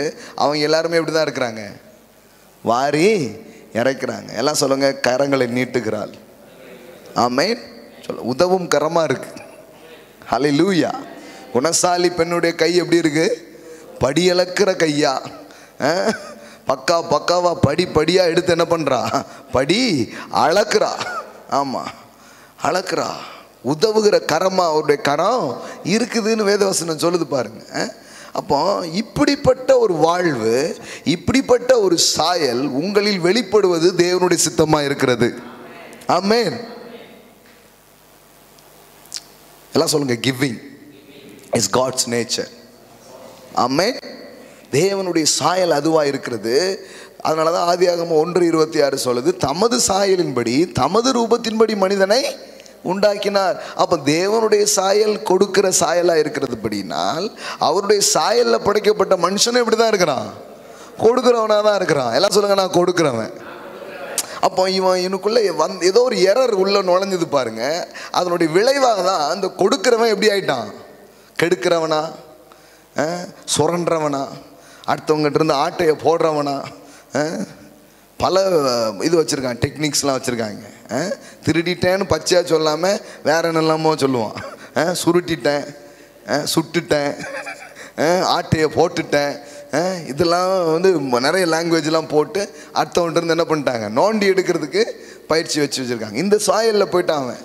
அதனால தான் பவுல் அப்போஸ்தலன் சொல்கிறாரு, திருகிறவன் இனி திருடாமல் குறைச்சல் உள்ளவர்களுக்கு கொடுக்கத்தக்கதாய் தன் கைகளால் நலமான வேலைகளை செய்து என்று எழுதப்பட்டிருக்கிறது. ஆமென். எல்லாம் சொல்லுங்க, என் தேவனுடைய சாயல் கொடுக்கிற சாயலா இருக்கிறது. இயேசு கிறிஸ்துவுக்குள் அதே சாயலை நான் மீண்டும் பெற்றுக் கொண்டிருக்கிறேன். ஆகையால் நான் கொடுக்கிறவன். I am a giver. Come on, say I am a giver. தைரியமா, போல்டா, சந்தோஷமா சொல்லுங்க, I am a giver. Amen. இன்னிலிருந்து உங்க அடையாளம் அதுதான், உங்க பேர் அதுதான். ஹல்லேலூயா. நீங்க வந்து கிடைக்கும் கை இப்படி இருக்காது, உங்க கை இப்படி இருக்கும். ஆமென். வாரி இறைக்கிறவன், கருணை கண்ணன். ஆமென். எஸ், உதவும் கரம். ஆமென். ஹல்லேலூயா. That is the true image, my friend. இது உங்களுக்குள்ள ஃபிட் பண்ணும். ஆண்டவரே, இதுதான் நான் வாழும்படி நீர் எனக்காக வைத்த வாழ்க்கை. இந்த உலகம் பாருங்க, வேற ஒரு ஸ்பிரிட்ல அது ஆப்ரேட் ஆகிட்டு இருக்குது. The different spirit. வேற ஒரு ஸ்பிரிட்னா என்ன, எப்படியாவது யார்ட்டையாவது இருந்தோன்னே பிடுங்குற மனப்பான்மையில் அது வேலையை செஞ்சுக்கிட்டே இருக்குது. அது வேற மாதிரியான ஒரு ஸ்பிரிட். ஆனால் தேவன் உங்களுக்குள்ளாக வைத்த ஆவி, இட்ஸ் அ கிவிங் ஸ்பிரிட். பேதுரு அப்போஸ்தலன் சொன்னது போல, என்னிடத்தில் உள்ளதை நான் உனக்கு தருகிறேன். எல்லாம் சொல்லுங்க, என்னிடத்தில் உள்ளதை நான் உனக்கு தருகிறேன். இந்த பேதுரு அப்போஸ்தலனுக்கு எப்படி உண்டாகுச்சு? தேவன் அவனுக்கு கொடுத்தார். இப்பொழுது தேவன் அவனுக்கு கொடுத்ததை பேதுரு என்ன பண்றாரு, யாரோ ஒருத்தனுக்கு கொடுக்கிறார். பாருங்க, அந்த மனு வர்க்கத்தையே கடவுள் படைச்சது அப்படியே கொடுத்துக்கிட்டே இருக்கணுங்கிறதுக்கு தான். சொல்றாங்க பாருங்க, கொடுத்து கொடுத்து சிவந்த கரம். ஆளு கருப்பா வேணாலும் இருக்கட்டும், கரம் செவப்பா இருக்கட்டும். ஆமென். ஹல்லேலூயா. ஆமா, ஆள் கருப்பா இருந்தா பிரச்சனை இல்லை, கரம் தான் கருப்பா இருக்கக்கூடாது. கரம் எப்படி இருக்கணும், செவப்பா இருக்கணும். அப்படின்னா என்ன, கிவரா இருக்கணும். ஹல்லேலூயா. That is your calling, that is your calling. ஆனால் மனுஷனுடைய வாழ்க்கையில் தேவனை அறியாததினாலும் அல்லது தேவனுடைய வழிகள் தெரியாதனாலும் இந்த சாயலை கெடுக்கணும். அதான் பிசாசுடைய நோக்கமே. இந்த கொடுக்கக்கூடியவனை ஏந்தக்கூடியவனை வைக்கணுங்கிறதுக்காக தான் இவன் எல்லா வேலையும் என்ன பண்ணுவான், செய்வான். இப்போ நீங்கள் என்னைக்கு தேவனை கண்டு கொண்டு சுவிசேஷத்தை கண்டு கொண்டு நீங்கள் வருகிறீர்களோ, மறுபடியும் நீங்கள் அந்த சாயலுக்குள்ளே வர ஆரம்பிப்பீங்க. மறுபடியும் அந்த நிலையில கொண்டு வந்து தேவன் உங்களை என்ன பண்ணுவார்? உட்கார வைப்பார் பாருங்க. அந்த இடத்துக்கு நீங்க வர முடியும். அந்த அந்த சாயலை நீங்கள் வெளிப்படுத்த முடியும் பாருங்க. கொடுக்கறபடியா உருவாக்கப்பட்ட ஒரு மனு வர்க்கத்தை ஏந்திர மாதிரி ஆக்கி விடுக்கும்போது தான் பிசாசுக்கு அதில் தான் பெரிய ஒரு சக்ஸஸ் இருக்குதான் நினைக்கிறான். எப்படியாவது அதை பார்க்கும்போது கடவுளுக்கு வருத்தம் வரட்டும்ன்ட்டு என்னத்தையும் அவன் பண்ணுறான். ஆனால் தேவன் விடுறதில்லை பாருங்க. அவருடைய மகிமையான சுவிசேஷத்தை அனுப்பி மனுஷனை மறுபடியும் தூக்குகிறார், மனுஷனை மறுபடியும் விடுவிக்கிறார். மனிதன் மறுபடியும் என்ன பண்ண போடுறான்? அதே சாயலுக்கு அவன் கொண்டு வந்து என்ன பண்ணுறான்? வைக்கப்படுகிறான். அப்போ நான் சொல்கிறேன் அந்த மாதிரி ஒரு ஷிஃப்ட்டை தான் இப்போ தேவன் செய்து கொண்டிருக்கிறார். ஆமென். எல்லாம் சொல்லுங்கள், நான் கொடுக்கிறவனாக இருப்பேன், வாரி இறைக்கிறவனாக இருப்பேன், என்னிலிருந்து நன்மைகள் புறப்பட்டு செல்லும். ஆமென். என் கை உதவும் கையாக இருக்கும், கொடுக்கும் கரங்களாக இருக்கும், இறைக்கும் கரங்களாக இருக்கும். ஆமென். இது ஒரு மென்டாலிட்டியாகவே கர்த்தர் உங்களுக்கு மாற்றி தருவாருங்க. இதெல்லாம் நீங்கள் கேட்க கேட்க கேட்க ஒரு மைண்ட் செட்டு, உங்கள் ஸ்பிரிட் எல்லாமே இப்படி ஆகிடும். உங்களுக்கு எப்போவுமே என்ன ஆசை இருக்கும்? எதையோ ஒன்று கொடுக்கணும்னு நினைப்பீங்க. அந்த மாதிரி ஆக்கி விட்டுருவார், உங்கள் ஆவியையே அப்படி ஆக்கி விட்டுருவார். I want to give something. ஒரு 2-3 சட்டை வந்திருக்க பூசா ஏதாவது ஒன்று எடுத்து யாருக்காவது கொடுப்போம், அப்படி கொடுப்பீங்க. சில பாருங்கள் என்ன வந்தாலும் அப்படியே அடுக்கிடுவாங்க. அது வரும் உள்ள ஆக்டிவேட் பண்ணுவார். என்றைக்கும் இல்லைன்னா இன்றைக்கி ஆக்டிவேட் ஆகிடும். ஆமென். ஹல்லேலூயா. நேச்சுரலி அந்த சாயலில் தான் படைச்சார். ஆனால் கொஞ்சம் டேமேஜ் ஆனதுனால சாயல் மாறிடுச்சு. அதனால தான் இப்போ இயேசு பாருங்கள், ஒரு செல்வந்தனை பார்த்து உனக்கு இருக்கிற ஆஸ்தியெல்லாம் கொண்டு வாங்குறாரு. அவனால் என்ன பண்ண முடியல? கொண்டு வரவே முடியலை. அவன் வந்து விற்று ஏழைகளுக்கு கொடு அப்படிங்கிறாரு. அவனால் என்ன பண்ண முடியல? கொடுக்கவே முடியல. ஆனால் அடுத்த அதிகாரத்தில் நீங்கள் பார்த்தீங்கன்னா இன்னொரு பணக்காரன் இருக்கான். அவன் யார்? சக்கேயு. அவன் சொல்கிறான், இயேசுவை சந்தித்த பிறகுன்னு அவன் சொல்கிறான், நியாயப்பிரமாணம் அல்லது கட்டளைகளில் வாழ்கிறான் அந்த பணக்காரன், அவனால் கொடுக்கவே முடியலை. இப்போ இயேசுவை சந்திச்சான் பாருங்க. இப்போ இவன் சொல்கிறான், நான் என்னுடைய ஆஸ்திகளின் பாதியை ஏழைகளுக்கு கொடுக்க விரும்புகிறேன் அப்படின்னு சொல்கிறான். ஆமென். நான் யாரிடத்துலையாவது அநியாயமாக வாங்கியிருந்தீங்கன்னா அதை என்ன பண்ணுறேன்? 4 மடங்கு நான் திருப்பி கொடுக்க விரும்புகிறேன். ஆமென். எப்படி ஆகிட்டான் பாருங்க. அதுக்கு முன்னாடி ஊரை அடிக்கிறதும் உலையில போடுறதும் தான் வேலையாக இருந்தது. சில பேர் யோசிக்கிறாங்க, நமக்கு வட்டிக்கு காசு கொடுத்தவங்கெல்லாம், நம்மக்கிட்ட அநியாயமாக வாங்கினவங்கலாம் இப்படி கொடுத்தா எவ்வளோ நல்லா இருக்கும். எனிதிங் பாசிபிள்ங்க. ஹல்லேலூயா. Anything possible. இங்கே வந்து என்கிட்ட ஒரு நண்பர் சொன்னார், இயேசு என் வாழ்க்கையை தொட்டாருங்க. நான் வட்டி கொடுத்து வாங்கிட்டு இருந்த அந்த ஆள்கிட்ட போய் சொன்னேன், இனிமே நீங்கள் எனக்கு காசு தர வேண்டாம் அப்படின்ட்டு. இங்கேயே வந்து சாட்சி சொல்லிட்டு போனேன். ஆமென். Anything possible. சொல்லுங்கள், எனிதிங் பாசிபிள். ஆமென். அந்த ஊர்லேயே ஊரை அடித்து உலையில போடுற ஆளாக இருந்தான். ஆள்குள்ளந்தான், பண்ணுற வேலையெல்லாம் பெரிய வேலை பண்ணியிருக்கான். சக்கேவு பாருங்க, கூட்டத்தில் இயேசுன்னா பார்க்க முடியாத அளவுக்கு குள்ளமான ஆள் தான். ஆனால் பாருங்க, குள்ளன் பண்ண வேலை வந்து ஊர் காசு பூரா ஏட்ட தான் இருக்குது, அவன்கிட்ட தான் இருக்குது. ஆமாம், அந்த அளவுக்கு அவன் வந்து எல்லாத்தையும் உடையவனாக இருக்கிறான். ஆனால் தேவனுடைய அன்பு, தேவனுடைய கிருபை அவனை சந்திக்கும் போது அந்த பிடுங்கி அப்படியே வச்சுக்கணுங்கிறதுக்கு பதிலாக உள்ளே போகிற அவருடைய கிரேஸ், அவருடைய அன்பு அவனை தொட்ட உடனே அவனுக்குள்ளே என்ன வருது தெரியுமா? No no no, I am a giver, I am a giver, I want to give. அது மாறுது பாருங்களேன். அதனால தான் நான் சொல்கிறேன், நீங்கள் மறுபடியும் பிறந்து தேவனுடைய அன்பை ருசி பார்த்து நீங்கள் வர்றீங்கனாலே உங்ககிட்ட வெளிப்படுறதே எப்படி இருக்குன்னா, அந்த கொடுக்குற சாயல் வெளிப்பட ஆரம்பிச்சு. யாராவது உங்களை வந்து பயமுறுத்தி திட்டி நீ கொடுக்கலன்னா அப்படி அப்படி அப்படி அது வெளிப்படக்கூடாது. தெய்வீக அன்பை நீங்கள் ருசி பார்ப்பதன் மூலம், தேவனுடைய கிருபையை நீங்கள் ருசி பார்ப்பதன் மூலம் இது ஆட்டோமேட்டிக்காக உங்களுக்குள்ளே ஆக்டிவேட் ஆக ஆரம்பிக்கும். ஆமென். ஸோ அவனுக்குள்ளே அந்த கிரேஸ் உள்ளே போனதுனால அது ஆக்டிவேட் ஆகிட்டு இப்போ அவன் என்ன பண்ணுறான்? 4 மடங்கா திருப்பி கொடுக்குறான் ஏழைகளுக்கு. என் ஆஸ்திகளின் பாதியை யோசித்து பாருங்க, அன்னைக்கே அந்த ஊர்ல ஒரு வெல்த் டிரான்ஸ்ஃபர் நடந்திருக்குதுங்க. ஓ, இயேசுவின் சுவிசேஷம் எங்கெல்லாம் பிரசங்கிக்கப்படுகிறதோ அங்கு வெல்த் டிரான்ஸ்ஃபர் நடக்குது, அங்க செல்வ பரிமாற்றங்கள் நடக்கிறது, அங்க எங்கேயோ இருக்கிற செல்வம் எங்கேயோ போகிற மாதிரி ஒரு காரியம் நடக்குதுங்க. அதனாலதான் மெய்யான சுவிசேஷம் சில காரியங்களை கரெக்டா பண்ண ஆரம்பிக்கும். ஆமென். எத்தனையோ கம்யூனிசம் அதுக்காக ட்ரை பண்ணுது. பணக்காரன் இருந்து பிடுங்கி ஏழைகளுக்கு கொடுத்துடலாம், சமதர்மத்தை ஏற்படுத்தணும்னு எத்தனையோ முயற்சிகள் நடந்தாலும் இந்த உலகம் ஏற்றத்தாழ்வோடு தான் போய்கிட்டே இருக்குது. ஆனால் மெய்யான சுவிசேஷம் பிரசங்கிக்கப்படும்னா இங்கு ஒருவரும் ஏழையாக இருப்பதில்லை, அவர்களில் குறைச்சல் உள்ளவன் ஒருவனும் இருப்பதில்லை, அவர்களில் ஏழை ஒருவனும் இருப்பதில்லை. ஆமென். அதனால தான் பாருங்க, சுவிசேஷத்தின் வலிமையை நாம் புரிந்து கொள்ள வேண்டும். ஏன் சுவிசேஷத்தை நாம் பிரசங்கிக்கிறோம், ஏன் கிறிஸ்துவின் கிருபையை நாம் பேசுகிறோம் அப்படின்னு சொன்னால் அதுதான் மனுஷனுடைய இருதயத்தை மெய்யாகவே மாற்றும். ஏன்னா மனுஷன் கொடுக்கும்படியாக படைக்கப்பட்டு இன்னைக்கு எடுக்கிறவனாக, அதையும் மிஞ்சி திருடுகிறவனாக, அதையும் மிஞ்சி லஞ்சம் வாங்குகிறவனாக, ஊழல் பெருச்சாலிகளாக மாறி கெட்டு குடிச்சவரானதுக்கான காரணம் என்ன?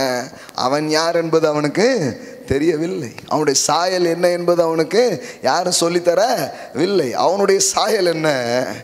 தேவன் இவ்வளவா இவ்வுலகத்தில் அன்பு கூர்ந்து தன் சொந்த குமாரனையே கொடுத்தார் என்று சொல்லப்படுகிற தேவ சாயலுக்கு அவன் சொந்தக்காரனாக இருக்கிறான். ஆமென். எல்லாம் சொல்லுங்க, என் தேவன் கொடுக்கிறவர். தேவனுடைய சாயல் என்ன? வேதவசனம் சொல்லுகிறது, யோவான் 3:16 சொல்லுகிறது, God gave his only begotten son Jesus. பாவப்பட்ட உலகத்துக்கு, கெட்டுப்போன உலகத்துக்கு கடவுள் எதை கொடுத்தாரா? தன் சொந்த மகனையே கொடுத்தார். எல்லாம் சொல்லுங்க, சொந்த மகனை கொடுத்தார். ஆமென். He is a giver. Amen. எந்த அளவு கொடுத்தார்? ஒரு பாவிக்கு தன் பாச மகனை என்ன பண்றாரு? பரிசாக கொடுத்தார். God is a giver. இப்போ இந்த சாயலை அவன் ஒரு மனுஷன் பார்க்கும்போது, இந்த அன்பை ஒரு மனுஷன் புரிஞ்சுக்கும் போது அவனுக்குள்ள கூட அந்த சாயல் என்ன பண்ணப்படுகிறது? மறுபடியும் ஆக்டிவேட் பண்ணப்படுகிறது. எல்லாம் சொல்லுங்க, ஆக்டிவேட். அது வரைக்கும் அது ஆக்டிவேஷன்ஸ்லேயே இல்லை. நம்ம சபையில் கூட நிறைய பேர் சொல்லியிருக்கிறாங்க. குறிப்பாக ஒருத்தர் சொன்னார், பிரதர் இயேசு என் வாழ்க்கையை மாற்றினாருங்கிறதுக்கு ஒரு பெரிய அடையாளம் என்ன பிரதர் அப்படின்னு கேட்டேன். அவர் சொன்னார், அது வரைக்கும் என்ன மாதிரி கருமி யாருமே கிடையாது, ஆனால் இப்போ எவ்வளவு கொடுக்குறேன்னே எனக்கு தெரியல பிரதர், கொடுத்துக்கிட்டே இருக்கிறேன் அப்படிங்கிறார். ஆமே, கொடுத்துட்டே இருக்கிறேங்கிறார். பாருங்க, சும்மா ஞானஸ்தானம் எடுக்கிறதும் பேரை மாற்றிக்கிறதும் கிறிஸ்தவ மாற்றம் இல்லை, ஸ்வாபம் மாறுறது. எல்லாம் சொல்லுவாங்க ஸ்வாப மாற்றம், அதுதான் மாற்றம். சும்மா சட்டையை மாற்றிக்கிறது கிடையாது. கிறிஸ்துவினுடைய அந்த சுவிசேஷத்தின் வல்லமை, அந்த கிருபையினுடைய வல்லமை உங்களுக்குள்ள போச்சுன்னா அந்த இழந்த சாயல் மீண்டும் வரும். அந்த இழந்த சாயல் மறுபடியும் உங்களுக்குள்ள உருவாயிடும். அது என்னன்னா, நானும் கொடுக்கணுங்கிற அந்த எண்ணம் உள்ள என்ன பண்ண ஆரம்பிச்சிடும், வர ஆரம்பிச்சிடும். அதுதான் சாயல். இப்போ அந்த சாயலை வெளிப்படுத்த தான் தேவன் தன் குமாரனை அனுப்பினார். இப்போ அவர் இந்த பூமிக்கு ஜீவனை கொடுத்தார், சுகத்தை கொடுத்தார், பலத்தை கொடுத்தார், மனதுருக்கத்தை கொடுத்தார், மன்னிப்பை கொடுத்தார், மக்களுக்கு விடுதலையை கொடுத்தார், மக்களுக்கு ஆறுதலை கொடுத்தார், நம்பிக்கையை கொடுத்தார். He gives something. He is always, அவர் எப்போதுமே எதையோ ஒன்றை கொடுத்து கொண்டே இருக்கிறார். ஆமென். அதுதான் காட்ஸ் நேச்சர். பாருங்க, அதுதான் அவருடைய தன்மை. தப்பு பண்ணிட்டு வந்தாலும் மறுபடியும் கொடுக்கறத ஸ்டார்ட் பண்ணிடுவார். கொடுத்ததெல்லாம் கொண்டு போய் அழிச்சிட்டு வரான் ஒருத்தன். இப்போ என்ன பண்ண, அவனை மறுபடியும் அவனுக்கு கொடுக்க ஆரம்பிக்கிறாரு. ஹலோ, இவனை எப்படி மாத்துறது? மறுபடியும் கொடுத்துதான். ஹல்லேலூயா. நம்மளா இருந்தா விருந்தா வைப்போம், மருந்து வச்சிருப்போம். அவர் விருந்து வைக்கிறார். எல்லாம் சொல்லுங்க, கிவர். பேதுருடைய வாழ்க்கை எப்படி மாத்தினாரு? கொடுத்துதான் மாத்தினாரு. ஒரு மீன் கூட கிடைக்கல, போட்டை நிரப்பிட்டார். இப்போ அவனுக்குள்ள ஒரு கன்விக்ஷன் வருது. யாக்கோபு அவன் அண்ணனை சொரண்டி, அண்ணனை ஏமாத்தி, பாருங்களேன், மனுஷனுக்கு இந்த ஆசீர்வாதம் நன்மைலாம் வேணும்னு தெரியுது, ஆனால் எப்படி பெறுறதுன்னு தெரியாததுனால தப்பான வழியில் பெறதுக்கு என்ன பண்ணுறாங்க மனிதர்கள் முயற்சிக்கிறாங்க. அதனால தான் நான் சொல்லுவேன், செல்வ செழிப்பை தேவன் தருகிறாரு நம்ம பேசலைன்னா நம்ம விசுவாசிகள் கூட அந்த வேலையை தான் பார்த்துட்டு இருப்பாங்க. புரியல கொஞ்சம் பேருக்கு. என் கூட 2 பேர் ஆமேன்னு சொல்கிறீங்களா? பேசுனது புரியலன்னா மறுபடியும் சொல்கிறேன். யாக்கோபு மாதிரி வேலையை இன்னைக்கு விசுவாசிகள் கூட செய்வாங்க. எப்போ? இந்த நன்மை செழிப்பெல்லாம் கர்த்தர் எப்படி தராருன்னு கற்றுக் கொடுக்கலன்னா தப்பான வழியில் பெற முயற்சிப்பார்கள். சரியான வழியில் எப்படி வருதுன்னு நம்ம கற்றுக் கொடுக்காத வரைக்கும் மக்கள் தப்பான வழியில் என்ன பண்ண ஆரம்பிப்பாங்க, பெற முயற்சிப்பார்கள். ஏன்னா தேவை அவ்வளோ இருக்குதுல்ல, அழுத்துது வாழ்க்கையின் தேவைகள், வாழ்க்கையின் காரியங்கள் அவ்வளோ போட்டு நெருக்கடி பண்ணிக்கிட்டு இருக்குது.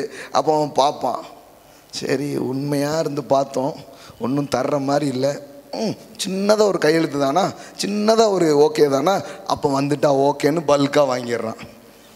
அப்போ ஊழியக்காரர் திட்டுவார், அவருக்கு ஒரு 10,000 ரூபா காணி கொடுத்துருவோம், அவர் நம்மளை பிளஸ் பண்ணி ஜோம் பண்ணிடுவார். கர்த்தாவே இந்த மகனை ஆசீர்வதிப்பீராக. அதுக்கு முன்னாடி தான் லஞ்சம் வாங்கினா சாபம் வரும் அப்படின்னு சொன்ன ஊழியக்காரரையே கொண்டு போய் காணி கொடுத்துருவான். கொடுத்து அவர் வாயிலே ஆசீர்வாதத்தை வேண்டி வந்துடுவான்.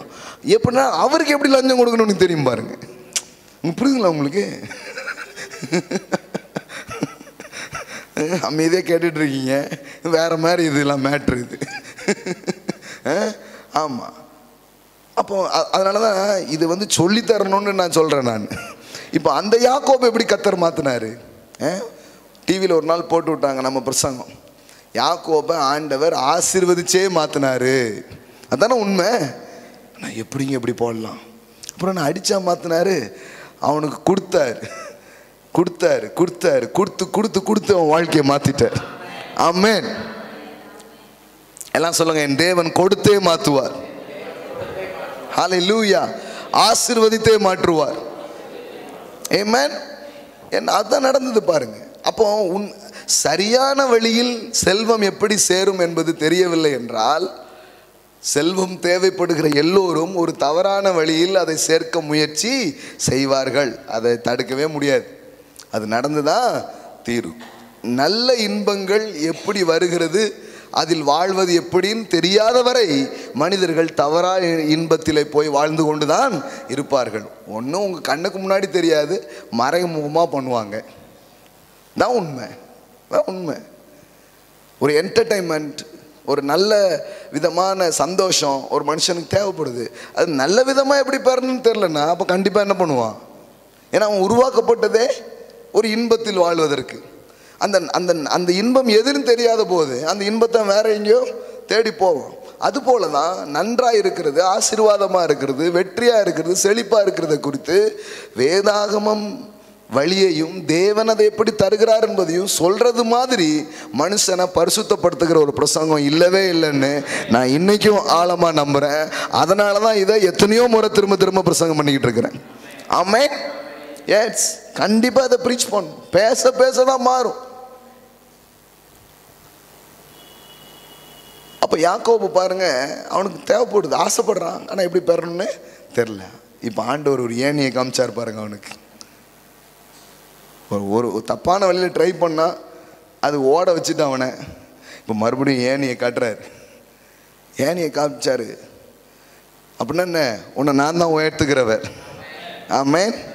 நீ வந்து ஒரு பட்டா, அதாவது ஒன்றுமே இல்லாமல் ஒரு ஒரு ஒரு இடத்துல நீங்கள் படுத்து கிடக்க, விடியும் பொழுது என்ன ஆகுன்னே தெரில. சிலருக்கெல்லாம் பாருங்களேன், ஐயோ விடிஞ்சால் என்ன ஆகுமே இருக்கும் வாழ்க்கை. யாக்கோபு வாழ்க்கை அப்படி தான் இருக்குது. விடிஞ்சால் என்ன ஆக போதோ, ஏன்டா அந்த கோழிலாம் கூப்பிடுது, ஏன்டா அந்த சூரியன்லாம் உதிக்கி அப்படிங்கிற மாதிரி ஆயிடுச்சு. ஆனால் அந்த மாதிரி தான் அவன் வாழ்க்கை இருக்குது. ஆனால் கடவுள் அன்று ராத்திரியில் அவன்கிட்ட பேசுகிறார். நீ இன்னைக்கு கல்லை தலையணையாக வச்சு படுத்துட்ருக்க, நீ பரதேசியாக நீ படுத்துட்ருக்கிற இந்த இடத்த உனக்கும் உன் சந்ததிக்கும் என்றைக்கும் நான் தருவேன் அப்படின்னு சொல்கிறார். ஆமென். திருடிட்டு வந்து அண்ணனை சகோதரனை ஏமாத்திட்டு வந்து படுத்துட்டு இருக்கிற ஒரு மனுஷனை பார்த்து கடவுள் சொல்கிறாரு, நான் உனக்கு தருவேன். எல்லாம் சொல்லுங்க, தருவேன் என்பது தான் ஒரு திருடனை கூட மாற்றும். ஆமென். நான் உனக்கு பண்றேன்டான்னு சொன்னார் பாருங்க, அன்னைக்கு தான் திருட்டு தொழிலெல்லாம் விட்டான். ஆமென். நீங்களே எனக்கு பண்ணிடுவீங்களா? ஆசீர்வாதத்தை உங்ககிட்ட இருந்தே நான் வாங்க முடியுமா? அப்போ எனக்கு இந்த ஷார்ட்கட்லாம் வேண்டாம். இப்போ லஞ்சம் வாங்காது அப்படின்னு பிரசங்கம் பண்ணதுனாலாம் விட்டுற மாட்டாங்க. அதான் சொல்லிட்டேன், அவங்களுக்கே லஞ்சம் கொடுத்துருவாங்க. தேவன் எப்படி தருவார் அப்படின்னு பிரசங்கம் பண்ணால் அவனுக்கு இந்த இது தேவையே படாது. அவன் இன்னொரு விதத்தில் தேவ ஆசீர்வாதத்தை பார்க்க ஆரம்பிப்பான். ஆமென். இன்னும் நிறைய கிறிஸ்தவங்க நம்புறது இல்லை. ஆசீர்வதிக்கிற ஒரு தேவன் இருக்கிறார், தருகிற ஒரு தேவன் இருக்கிறாருன்னு அவங்க நம்புறதே கிடையாது. அதனால தான் நிறைய பேர் வந்து நோண்டி நோண்டி கேட்பாங்க. இன்னைக்கு கூட ஒருத்தர் வந்து கேட்டார், எவ்வளோ செலவு பண்ணி எத்தனையோ காரியங்கள் எப்படி பண்ணுறீங்க பிரதர் அப்படிங்கிற ஒரு ஊழியக்காரர். அவருக்கு நம்பவே முடிய மாட்டேன். எத்தனையோ காரியங்கள் சொல்கிறோம். இங்கே கத்தர் தான் ஆசீர்வதிப்பார். நம்புற மாதிரி இல்லையே, நாங்களும் கத்தர்கிட்ட தானே போயிட்டுருக்கோம் அப்படிங்க மாதிரி. அவங்களுக்கு என்னன்னா இது வந்து ஸ்பிரிச்சுவல் வேற, நடைமுறை வேற அப்படின்னு யோசித்தாங்க. நான் சொன்னேன், யாரையும் தெரியாதுங்க, ஒரு ஆளையும் தெரியாது. சும்மா நான் இங்கே வந்தேன், கடவுளுடைய வார்த்தையை நம்பினேன், கடவுள் இதெல்லாம் செய்வார்னு கற்றுக்கொண்டேன், செய்ய ஆரம்பித்தேன். இன்றைக்கி இதெல்லாம் பண்ணுறோம். இன்றைக்கி கூட ஆடிட்டிங்க்கு கணக்குக்காக எழுதும்போது பார்த்தா இந்த வருஷங்கள் கோடிகள் செலவு பண்ணியிருக்கோம். ஆமே, அப்படியே வியப்பாக இருக்குது. நம்முடைய எக்ஸ்பென்சிவ்ஸ் கோடிகள் என்ன பண்ணியிருக்குது தாண்டி. அர்த்தம் கோடிகள் வந்திருந்தா தான் கோடி செலவு பண்ணியிருப்பீங்க. கடன் வாங்கலாம், அது அந்த பிஸ்னஸ் இங்கே கிடையவே கிடையாது. நாங்கள் அதுக்கு ஒரு நாளும் அந்த வழியில் போகிறதே கிடையாது. கடன்லாம் ஏதோ வரக்கூடாத நோய் வந்த மாதிரி யோசிக்கிறது. ஆமாம், கடன்லாம் யோசிக்கக்கூடாது. ஆமாம். ஸோ அதெல்லாம் இல்லை, வர செலவு பண்ணியிருக்கோம். எழுதி பார்த்தா அவ்வளோ வருது. சில கோடிகளை கிராஸ் பண்ணி செலவு பண்ணுற மாதிரி ஆயிடுச்சு. இந்த வருஷம்லாம் வேறு. இந்த வருஷம் இப்போ மாறுது பாருங்களேன். இப்போ வந்து மாதம் கோடி ஆகிடணுமே, மாதம் பல கோடிகள் கையாண்ட மாதம் அப்படிங்கிற மாதிரி கர்த்தர் மாற்றிடுவார். நான் நம்புகிறேங்க, நான் சொன்னேன், இப்படித்தான் நாங்கள் நம்பியிருக்கிறோம், இப்படி தான் விசுவாசிக்கிறோம், இப்படி தான் தேவனை பார்க்குறோம். ஏன்னா தேவனுடைய வார்த்தை சொல்லுகிறது, கோடா கோடியாய் சொல்லுகிறது, 1000 மடங்குங்கிறாரு, 100 மடங்குங்கிறாரு. கடவுள் இப்படி பல மடங்குகளிலே ஆசீர்வதிக்கிற கடவுள். ஆமென். எல்லாம் சொல்லுங்கள், கர்த்தர் கொடுக்கிறார். பாருங்க, அந்த ஏணிக்கு மேலாக கர்த்தர் நின்று, நான் உன் தகப்பனாகிய ஆபிரகாமின் தேவன், ஈசாக்கின் தேவன் அப்படின்னா என்ன? உனக்கு தெரியல பத்தியா? உன் தாத்தாட்ட போய் கேட்டிருந்தானே சொல்லியிருப்பார். உன் தாத்தா ஒன்றுமே இல்லாமல் இருந்தார், அவரை கூட்டிட்டு வந்து சீமானா மாற்றினது நான். ஆமென். ஐஸ்வர்யவன் ஆக்கினது நான். ஆபிரகாம் யாக்கோபு பாருங்க, 2 தலைமுறை கடந்த உடனே கதை மறந்துட்டாங்க. யாக்கோபுக்கு அந்த கதை மட்டும் தெரிஞ்சிருந்தா அவன் போய் அண்ணனுக்கு கூழு காய்ச்சி கொடுத்து ஏமாத்திட்டு இருப்பானா? இங்கே நிறைய பேர் குடிக்க வச்சு சொத்து எழுதி வாங்கிடுவாங்க. புரோட்டா எப்படிலாம் ஏமாத்தின கதைகள் இருக்குது பாருங்க. அப்போ இவனுக்கு தெரியல, இவனு நினச்சிட்டான் அது எங்கள் தாத்தா காலத்தில் ஆண்டவர் பண்ணார், இப்போல்லாம் பண்ணுவார் ஐயா. இப்போ கூழை காய்ச்சி கொடுத்து இன்னைக்கு இந்த பையன்ட்ட சொத்தை வாங்கலைன்னா பாரு அப்படின்னு ஒரு ஏமாற்று வழி அவன் கையாளுறான். கடவுள் சொல்கிறாரு, ஆபிரகாம் போயிட்டாரு, ஈசாக்கு போயிட்டாரு, ஆனால் நான் இன்னைக்கும் இருக்கிறேன். நான் ஆபிரகாமின் தேவனும் ஈசாக்கின் தேவனும். வர நாட்களில் இந்த சம்பவத்துக்கு அப்புறம் எப்படி ஆயிட்டு? யாக்கோபின் தேவன் மாத்திட்டாரு. ஆமென். ஹல்லேலூயா. ஆமென். இன்னைக்கு சாயங்காலம் கேட்டுட்டு இருக்கீங்க, நாளைக்கு உங்க பேரை வச்சு ஆண்டவர் சொல்லுவார், நான் இந்த சரவணனின் தேவன், நான் சாமின் தேவன், நான் இங்க இருக்கிற ஒவ்வொரு பிள்ளைகளுடைய ஜானுடைய தேவன். ஆமென். அப்படின்னு உங்களை காமிப்பார் அவரு. ஆமென். நான் ஆபிரகாமின் தேவனும் ஈசாக்கின் தேவனாகிய கர்த்தர். இதெல்லாம் ஏன் சொல்லி தராரு? நீ படிச்சு பார்த்துருக்கியா ஒழுங்கா? ஆபிரகாமை பெரிய ஆளாக்குனதுன்னா சரி, ஆபிரகாம் விடு, உங்க அப்பாவை பத்தி உனக்கு தெரியுமா? ஈசாக்கு பத்தி தெரியுமா? பஞ்ச தேசத்துல வாழ்ந்தவரை ஆசீர்வதிச்சு ஐஸ்வர்யவனாக்கி அந்த ஊர் பெலிஸ்தன்லாம் பொறாமப்படுற அளவுக்கு நான் பெரிய ஆளாக்குனப்பா. அந்த குடும்பத்துல பிறந்தா நீ திருடன் ஆயிட்ட அப்படின்னு சொல்லல. இதை சொல்லும் போதே அவனுக்கு ஓடுது. எப்பேற்பட்ட வம்சத்துல வந்த ஆள்டா நீ, எப்பேற்பட்ட பிறப்புல நீ இருந்து வர்ற, உன் வரலாறு உனக்கு தெரியுமா, நீ வந்த காரியங்கள்லாம் உனக்கு விளங்குதாங்கன்னு இப்படி அறிமுகப்படுத்தும் போதே சிலதெல்லாம் நம்மகிட்ட சொல்ல வேண்டாம், சொல்லும் போதே நமக்கு உணரும். ஆபிரகாமை நான் தான் பெரிய ஆளாக்குனேன், ஈசாக்கை நான் தான் பெரிய ஆளாக்குன்னு சொல்லும் போதே ஐயோ இதை விட்டுட்டு வேற எதையோ நாம பிடிச்சிட்டோமே அப்படிங்கிற எண்ணம் வருது. இப்போ சொல்றாரு, ஒன்றும் கவலைப்படாத, தேவனாகிய கர்த்தர் நீ படுத்திருக்கிற பூமியை உனக்கும் உன் சந்ததிக்கும் தருவேன். அல்லேலூயா. அப்படின்னா என்ன, நீ திருடுறது ஏமாத்துறதுலாம் ஏன் நீ பண்ணிட்டு அழைகிற நாட்டில்? ஏன் இப்படிலாம் சொந்த சகோதரன், உன் ரத்த பிறப்பு, அவனை ஏமாத்துறதுக்கு உனக்கு எப்படி மனசு வந்துச்சு? அவன் அறியாமையை நீ இப்படி யூஸ் பண்ணுறதுக்கு உனக்கு ஒரு மனசு வந்துச்சு. ஏன்னா உனக்கு தெரியல, ஆசீர்வாதத்தின் வழி தெரியலை, செழிப்பின் வழி தெரியலை, பெருக்கத்தின் வழி தெரியலை. இன்னைக்கு மனுஷன் போட்டு ஒடுக்கிக்கிட்டு இன்னொருத்தனுக்கு எதிராக கேட பண்ணுறதுக்கு காரணம் என்ன? ஆசீர்வதிக்கிற தேவன் தெரியும். அதனால தான் ஆசீர்வாத பிரசங்கம், செழிப்பின் பிரசங்கம் தான் கெட்டு போன மனுஷனை எல்லாம் காப்பாற்றுற பிரசங்கமாக இருக்குது பாருங்க. சும்மா கிடையாது இது. சில ஏதோ ப்ராஸ்பரிட்டி பேசுகிறார்கள், ப்ராஸ்பரிட்டி பேசல, தொலைஞ்சிச்சு, வேற மாதிரி போய்டும் மனுவம் இருக்கும். சபைக்குள்ள நமக்கு பணம் முக்கியமல்ல அப்படின்னு சபையில பேசுறதுக்கு நல்லா இருக்கும். சபை விட்டு வெளியில போனவொடனே எல்லாம் எக்ஸ்பென்சிவ் தான். சபைக்கு வரணும்னாலே காசு செலவு பண்ணுமே.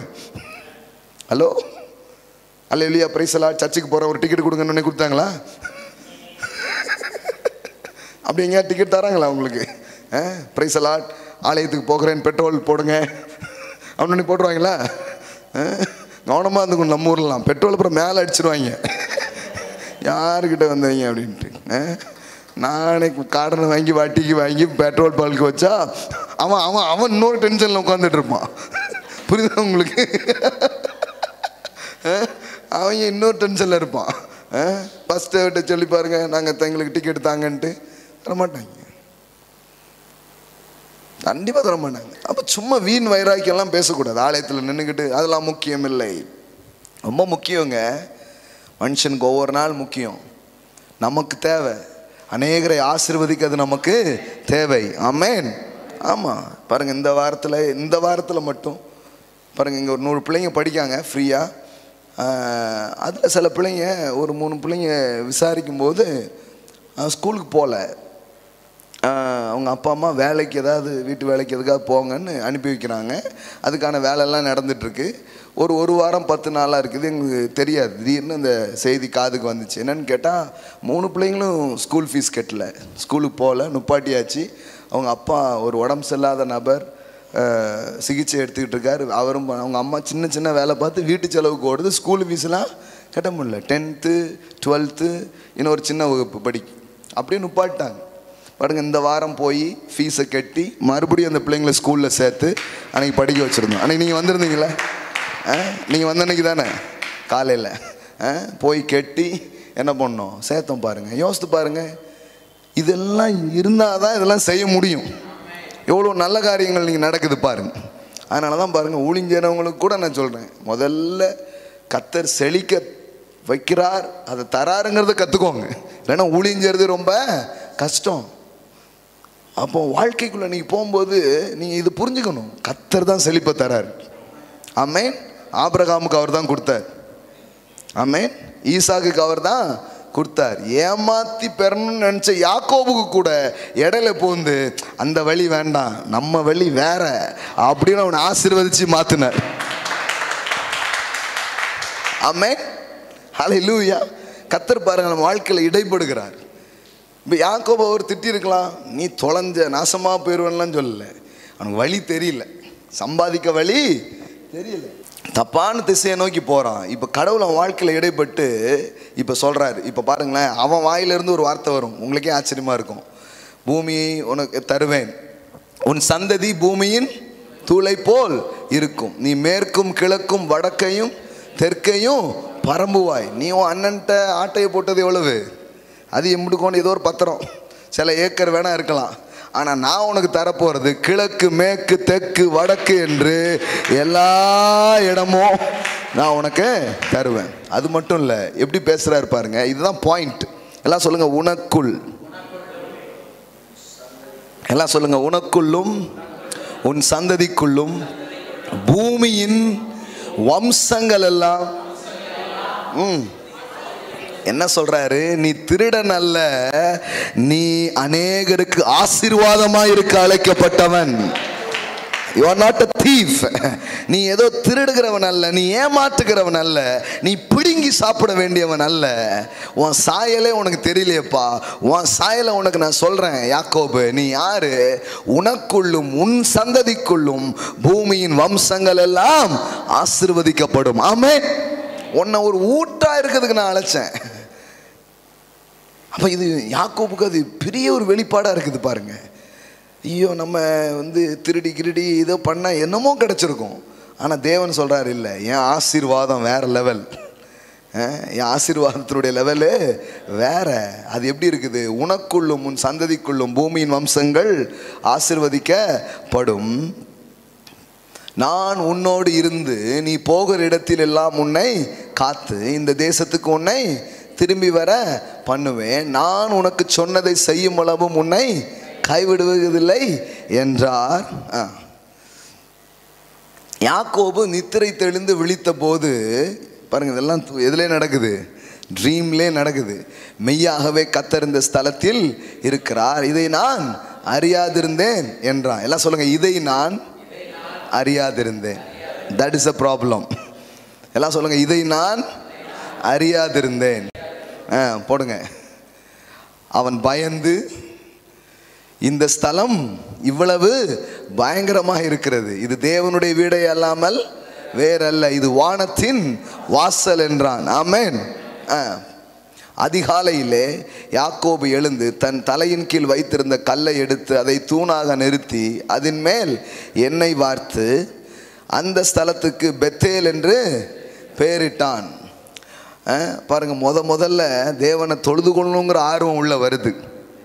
அல்லே, நான் இங்கே தேவனை ஆராதிக்க வாருங்கள் அப்படின்னு சொல்லும்போது வராத ஆட்கள் எல்லாம் ஐஸ்வர்யத்தை பற்றி பேச ஆரம்பிச்ச பிறகு வந்தாங்க. இப்போ அவங்க ஆராதனைக்கு வராங்க. ஆமென். புரியுதா கொஞ்சம் பேருக்கு? ஆஹா, இதானா? ஆமாம், பொறி வச்சு பிடிக்கிறதா? இல்லைங்க, அவங்களுக்கு ஆராதனைக்கெல்லாம் போயிட்டாங்க, நிறைய சுவிசேஷ கூடலாம் போயிட்டாங்க. ஆனால் செழிப்பு அதை பற்றி அவங்க காணலை. இப்போ நான் அதை பற்றி பேச ஆரம்பித்ததுக்கப்புறம் அதை கேட்டு ஓ அப்படின்னு சொல்லிட்டு யாக்கோபு மாதிரி அவங்க தூணை கெட்டி தொழுது கொள்ளாங்கிற மாதிரி அப்போ என்ன ஞாயிற்றுக்கிழமை கர்த்தரை தேடணுங்கிறது வந்துடுச்சு.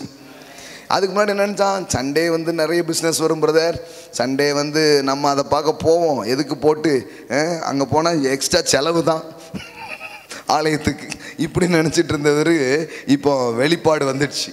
என்ன வெளிப்பாடு? அது வேஸ்ட் கிடையாது, அது it's not wasting time, it is investing time. எல்லாம் விளங்குது நல்லா. ஆமென். பாருங்க, பெத்தேல் என்று அது பேரிட்டான். அதற்கு முன்னே ஊருக்கு என்ன பேரா? லூசுன்னு இருந்திருக்குது பாருங்க ஊர் பேர். இப்போ லூஸ்லாம் சரி ஆகுது, அடுத்தால போடுங்க.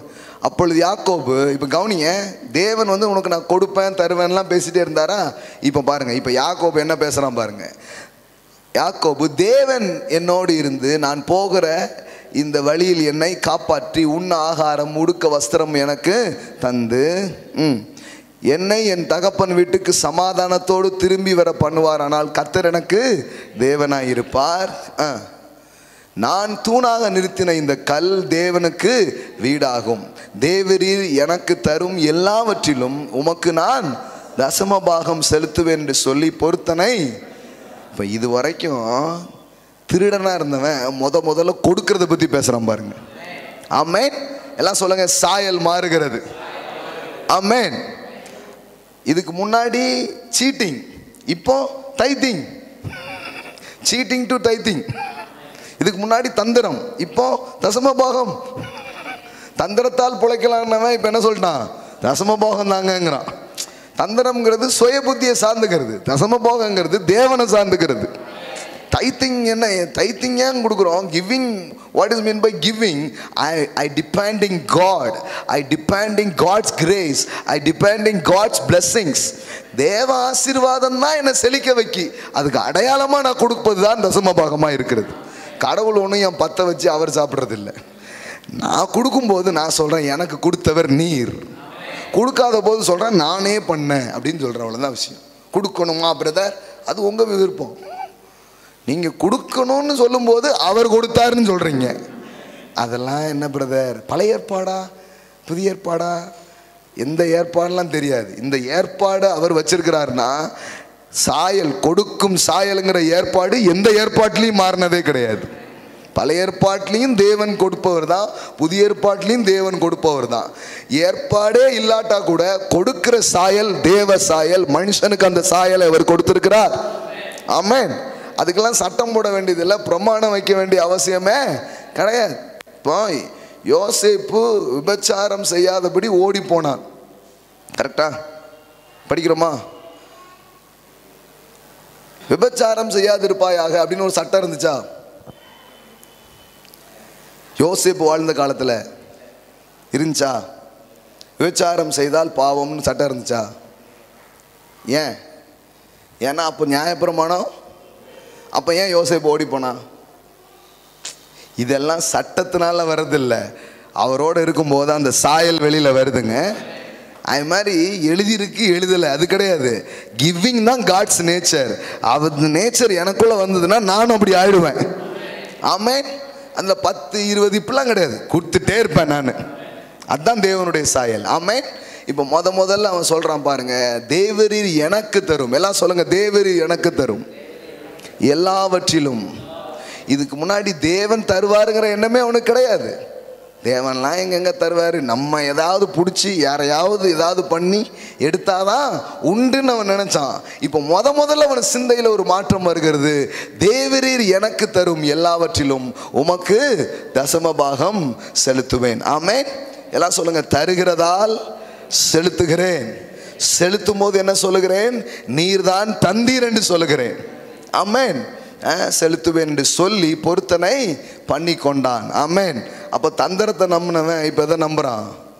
தசம பாகங்களை நம்புகிறான். சீட்டிங்கை நம்பினவன் இப்போ எதை நம்புகிறான்? தைத்திங்கை நம்புகிறான். ஆமென்.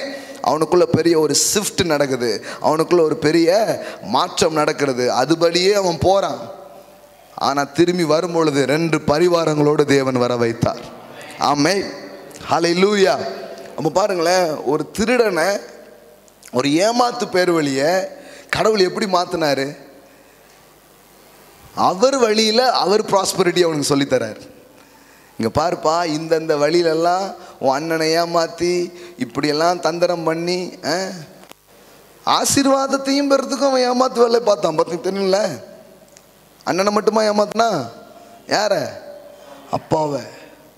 மாறுவேட போட்டியெல்லாம் போய் கலந்துக்கிறான். அம்மா வேற காஸ்டியூம்ஸ்லாம் சொல்லி கொடுக்குறாங்க. காஸ்டியூம்லாம் போட்டு கடைசியில் பார்த்தீங்கன்னா மெமிக்ரியில் மட்டும்தான் தோற்று போகிறான். மெமிக்ரி மட்டும் கொஞ்சம் வரமாட்டுக்கு. ட்ரெஸ்ஸுலாம் யார் மாதிரியே போட்டாங்க, ஏசா மாதிரியே போட்டான். அந்தளவுக்கு காஸ்டியூம்லாம் ரெடி பண்ணி கொஞ்சம் முடியாக இருக்குமா, அதுக்கு வந்து ஆட்டு தோல் இதெல்லாம் வச்சு மேலே போட்டு விட்டு அந்த அம்மா எவ்வளோ வேலை பார்க்க பாருங்க. குழந்தைகளுக்கு மாறுவேட போட்டிக்கு ஸ்கூலுக்கு அனுப்புகிற மாதிரியே வீட்டுக்கார ஐயாவை ஏமாத்துறதுக்கு அம்மா அனுப்பி விடுது. போட்டுக்கிட்டு அவன் தடவிலாம் வேற பார்க்கான். பார்த்தா முடியெல்லாம் இருக்குது, ஆனால் சத்தம் எப்படி இருக்குது? அதில் மட்டும் டெவலப் ஆகலை. பேசும்போது ஏசா மாதிரி ட்ரை பண்ணுறான், வரமாட்டுக்கு. சவுண்டு யார் மாதிரி தான் இருக்குது, ஏக்கோ மாதிரி இருக்குது. அப்படியும் அப்படி வாங்கிடுறான் ஏமாற்றிட்டு. அப்போ பாருங்கள், இவனுக்கு எப்படியாவது முன்னேறணும். அதனால தான் பாருங்கள், முன்னேறணும், நல்லா வரணும்னு இந்த உலகம் நினைக்குதுன்னா டப்புன்னு நம்ம இதான் பேசுகிறதுக்கு நல்ல காலம். நம்ம இந்த டைமில் இதெல்லாம் பேசலைன்னு வைங்க, அவன் வேறு ஏதாவது முன்னேற்றத்தின் வழியை தெரிஞ்சுக்கிடுவான். சரித்திரத்தை திரும்பி பார்த்தா நம்ம முன்னேறணும்னா யாரை வேணாலும் கொள்ளலாமா? ஆமாம், சரித்திரத்தில் அதுதான் இருக்குது. சில நேரத்தில் ராஜா பையன் ராஜாவே கொண்டுட்டு என்ன பண்ணிடுவான், இதாகிடுவான், ஏதாவது ஆகும். இன்னொருத்தனை கொன்னாதான் எனக்கு வாழ்வு, உன் அழிவில் தான் என் ஆரம்பம். இதான் வெளியில் இருக்கிற தத்துவம். இதை படித்து வச்சுருக்கான்.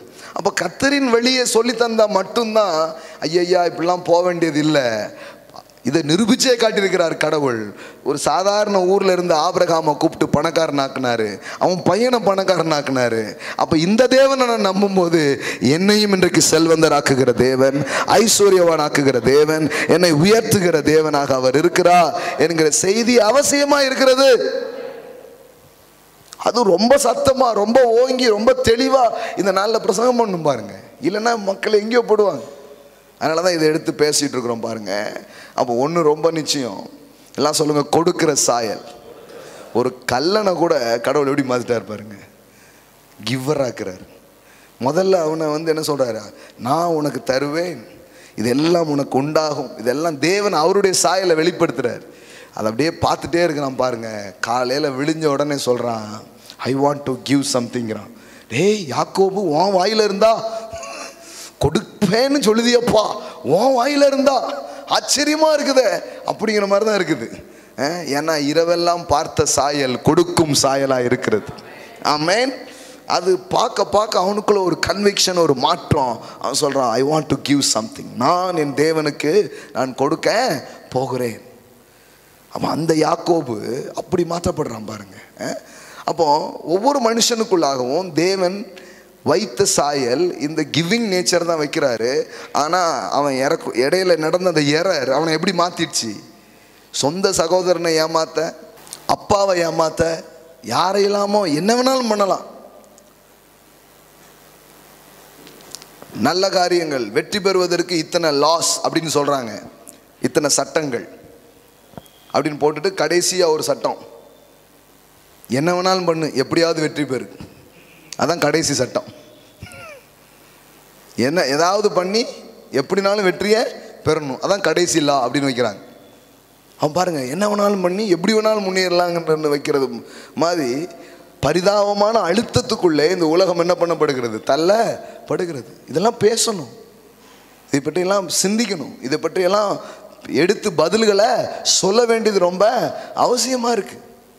ஏன்னா அவனுடைய அழுத்தங்கள், வாழ்க்கையின் அழுத்தங்கள், வாழ்க்கையின் தேவைகள் அந்த அளவுக்கு இருக்குது பாருங்க. அப்போ இந்த நேரத்தில் இந்த ஏணியை அறிமுகப்படுத்த வேண்டும். இந்த மாதிரி உயர்த்துகிற தேவனை, ஆசீர்வதிக்கிற தேவனை நாம் அறிமுகப்படுத்த வேண்டும். அறிமுகப்படுத்தினா அவன் இந்த நம்பிக்கையை பெறுவான். அண்ணனை ஏமாத்தினவன், அப்பாவை ஏமாத்தினவன், கடைசியில் பாருங்க அவனை ஏமாத்துறதுக்கு ஒரு மாமனார் இருக்கிறார். பொண்ணு கொடுத்து ஏமாத்துறாரு, கடைசியில் சம்பளம் தருவன்லாம் என்ன பண்ணுறாரு, ஏமாத்துறாரு. அவன் பார்க்கான், அவனுக்கே ஒரு டெம்டேஷன், டே நானே பல ஆட்டையை போட்டு வந்தவன் தான், என்கிட்டே என் வேலையை காட்டுறீங்களடா, ரட்சிக்கப்பட்டுட்டேன்னு பார்த்துக்கிறேன். அந்த மாதிரி தான் இருந்தது. கடைசியில் பார்த்தா அந்த லாபானுக்கு முன்னாடி கடவுள் அவனை உயர்த்துறார். ஆமென். சிலர் சொல்லுவாங்க, நம்ம மாதிரி என்னதுக்கு பிரதர், உலகம் மாறணும்ல, நாயகன் டைலாக் மாதிரி ஆயிட்டாங்க சிலர். அவனை நிறுத்த சொல், நான் நிறுத்துறேன். சிலர் சொல்லுவாங்க, நம்ம ஒரு ஆள் திருந்து என்ன பிரதர் பிரயோஜனம், நம்ம ஒரு ஆள் மாதிரி என்ன பிரயோஜனம் இருக்குது பாருங்க, ஊரே திருந்தணுமே அப்படின்ட்டு. இல்லை இல்லை, யாக்கோபு மாறினா, ஆனால் லாபான் என்ன பண்ணல, இவங்கிட்ட வேலை காட்டிக்கிட்டே தான் இருக்கிறான். நான் சொல்கிறேன், பயப்படாதீங்க. ஊரே உலகமே மாறினா தான் நீங்கள் முன்னேறி போக முடியும்னு நினைக்காதீங்க. கடவுள் உங்களை மாற்றி இருக்கிறார், அவர் உங்கள் கூட இருக்கிறார். உங்களுக்கு எதிராக இப்படிப்பட்ட மனிதர்கள் செஞ்சால் கூட அவர்களுக்கு நடுவில் உங்களை ஆசீர்வதித்து உங்களை உயர்த்துகிற தேவனாய் அவர் இருக்கிறார். அவர் அதை செய்வார். ஆமென். அது செய்ய வல்லவர். அவர் அந்த லாபான் கையிலிருந்து எல்லாத்தையும் பிடுங்கி யாருக்கு கொடுக்குறாரு, யாக்கோபு கொடுத்தார். ஆமென். எல்லாம் சொல்லுங்க, என் தேவன் என்னை ஆசீர்வதிக்கிறவராக இருக்கிறார், என் தேவன் கொடுக்கிறவராக இருக்கிறார், என் தேவனிடத்திலிருந்து நான் பெற்றுக்கொள்ள முடியும், என் கர்த்தர் எனக்கு தருகிறவராக இருக்கிறார், என்னையே கொடுக்கிறவனாக வைப்பார். எல்லாம் சொல்லுங்க, அவருடைய சாயல் என்னுடைய சாயலாக இருக்கிறது. என்னெல்லாம் சொன்ன, கருணை கண்ணன். எல்லாம் சொல்லுங்க, நான் கருணை கண்ணன், நான் வாரி இறைப்பவன். ஆமென். என் கை கொடுக்கும் கரமாக அது இருக்கும். ஆமென். ஹல்லேலூயா. அதுதான் உங்களுடைய சாயலாகவும் இருக்கிறது. ஆமென். எழுந்து நிற்போம். ஹல்லேலூயா. அடுத்த வாரம் இன்னும் பேசுவோம் தொடர்ந்து. வெல்த் டிரான்ஸ்ஃபர்ஸ் பற்றிலாம் இன்றைக்கி கொஞ்சம் பேசணும்னு நினச்சேன், ஆனால் இதுவே போதுமானது. Glory to God. ஒரு திருடன் யாரோ எனக்கு தரணும்னு எதிர்பார்த்துல இருந்த நாட்கள்லாம் மாறி, கர்த்தர் உங்கள் வாழ்க்கையை தொடும்போது எல்லாமே மாறுது. உங்களை ஒரு கிவராக மாற்றுறார். ஆமென். ஒரு ஆள் மாற்றப்பட்டோங்கிறதுக்கு பெரிய அடையாளம் இந்த கிவிங். ஆமென். எஸ், பணம் கடவுள் கிடையாது, பணத்தை தருபவர் கடவுளா இருக்கிறார். Money is not God, money is your servant, God is your master. ஆமென். எல்லாம் சொல்லுங்க, தேவன் எனது எஜமானன், பணம் என் வேலைக்காரன். ஆமென். நீங்க கர்த்தரை நம்பி பாருங்க, கர்த்தரை சார்ந்து பாருங்க, செழிப்பு அவர் உங்க வாழ்க்கையில கொண்டு வருவார், ஐஸ்வர்யத்தை அவர் உங்க வாழ்க்கையில கொண்டு வருவார், கனத்தை அவர் உங்க வாழ்க்கையில கொண்டு வருவார். ஒருவேளை அதை பெறணுங்கிற முயற்சியில தான் மனுஷர்கள் இருக்கிறார்கள். சிலருக்கு சரியான வழி தெரியல, தப்பான வழியை கையாளுகிறார்கள்.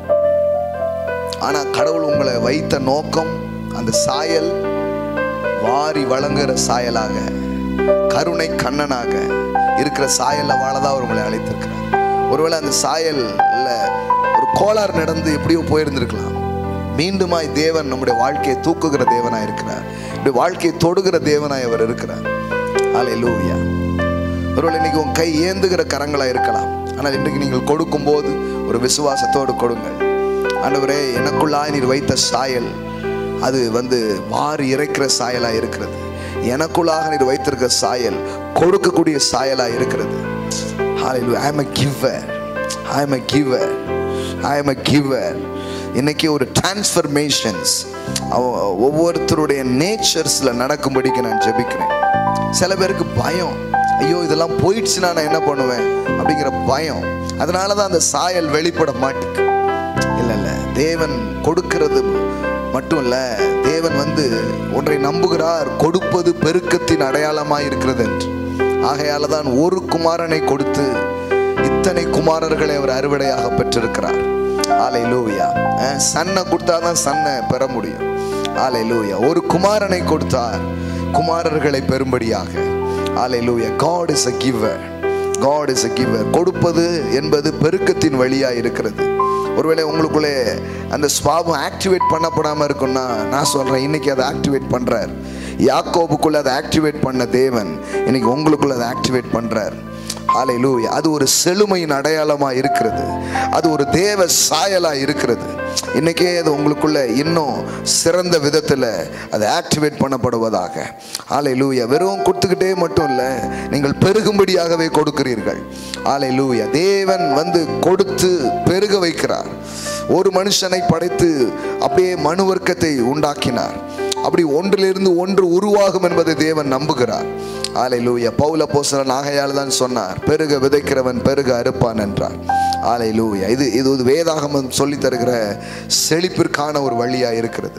ஹல்லேலூயா. இந்த மாலை நேரத்திலையும் நாம் கொடுக்கும்படியாய், அந்த சாயலை வெளிப்படுத்தும்படியாய், அந்த சாயல் நமக்குள் இருக்கிறது என்கிற விசுவாசத்தை ஹல்லேலூயா சொல்லும்படி அவங்க கைகளை எடுத்துக்கொள்ளுங்கள். கர்த்தருக்கு நாம் கொடுக்க போகிறோம். ஆன்லைனில் பார்க்குற பிள்ளைங்க, ஆன்லைனில் நீங்கள் ஷோ பண்ணலாம். சில பேர் ஒருவேளை ஸ்வைப் பண்ண விரும்புனீங்கன்னா அங்கே ஸ்வைப்பிங் கார்டு இருக்கும், நீங்கள் போகும்போது ஸ்வைப் பண்ணிட்டு போகலாம். இப்போ பை ஃபெய்த்தில் நீங்கள் நில்லுங்க. ஹல்லேலூயா. போகும்போது அங்கே நீங்கள் உங்களுடைய ஏடிஎம் கார்டு இதை வச்சு நீங்கள் ஸ்வைப்பிங் மூலமாய் நீங்கள் விதைக்கலாம். கைகளை எடுத்துக்கொண்டு அறிக்கை செய்து நாம் கொடுக்க போகிறோம். Thank you Lord.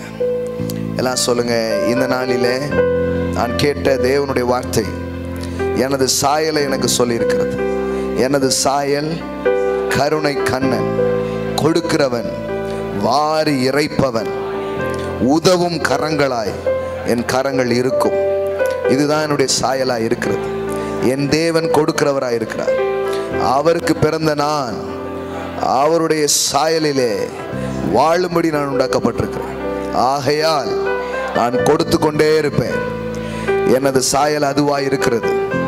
நான் கொடுப்பேன். நான் கொடுக்கிறதை என் தேவன் பெருக பண்ணுவார். நான் மீண்டும் கொடுப்பேன், நான் மீண்டும் கொடுப்பேன். எனது வாழ்வே கொடுப்பதற்காக வைக்கப்பட்டிருக்கிறது. இந்த நாளிலே அந்த தெய்வீக ஸ்வாபம் எனக்குள்ளே அளவில்லாமல் செயல்படும்படி நான் அனுமதி கொடுக்கிறேன்.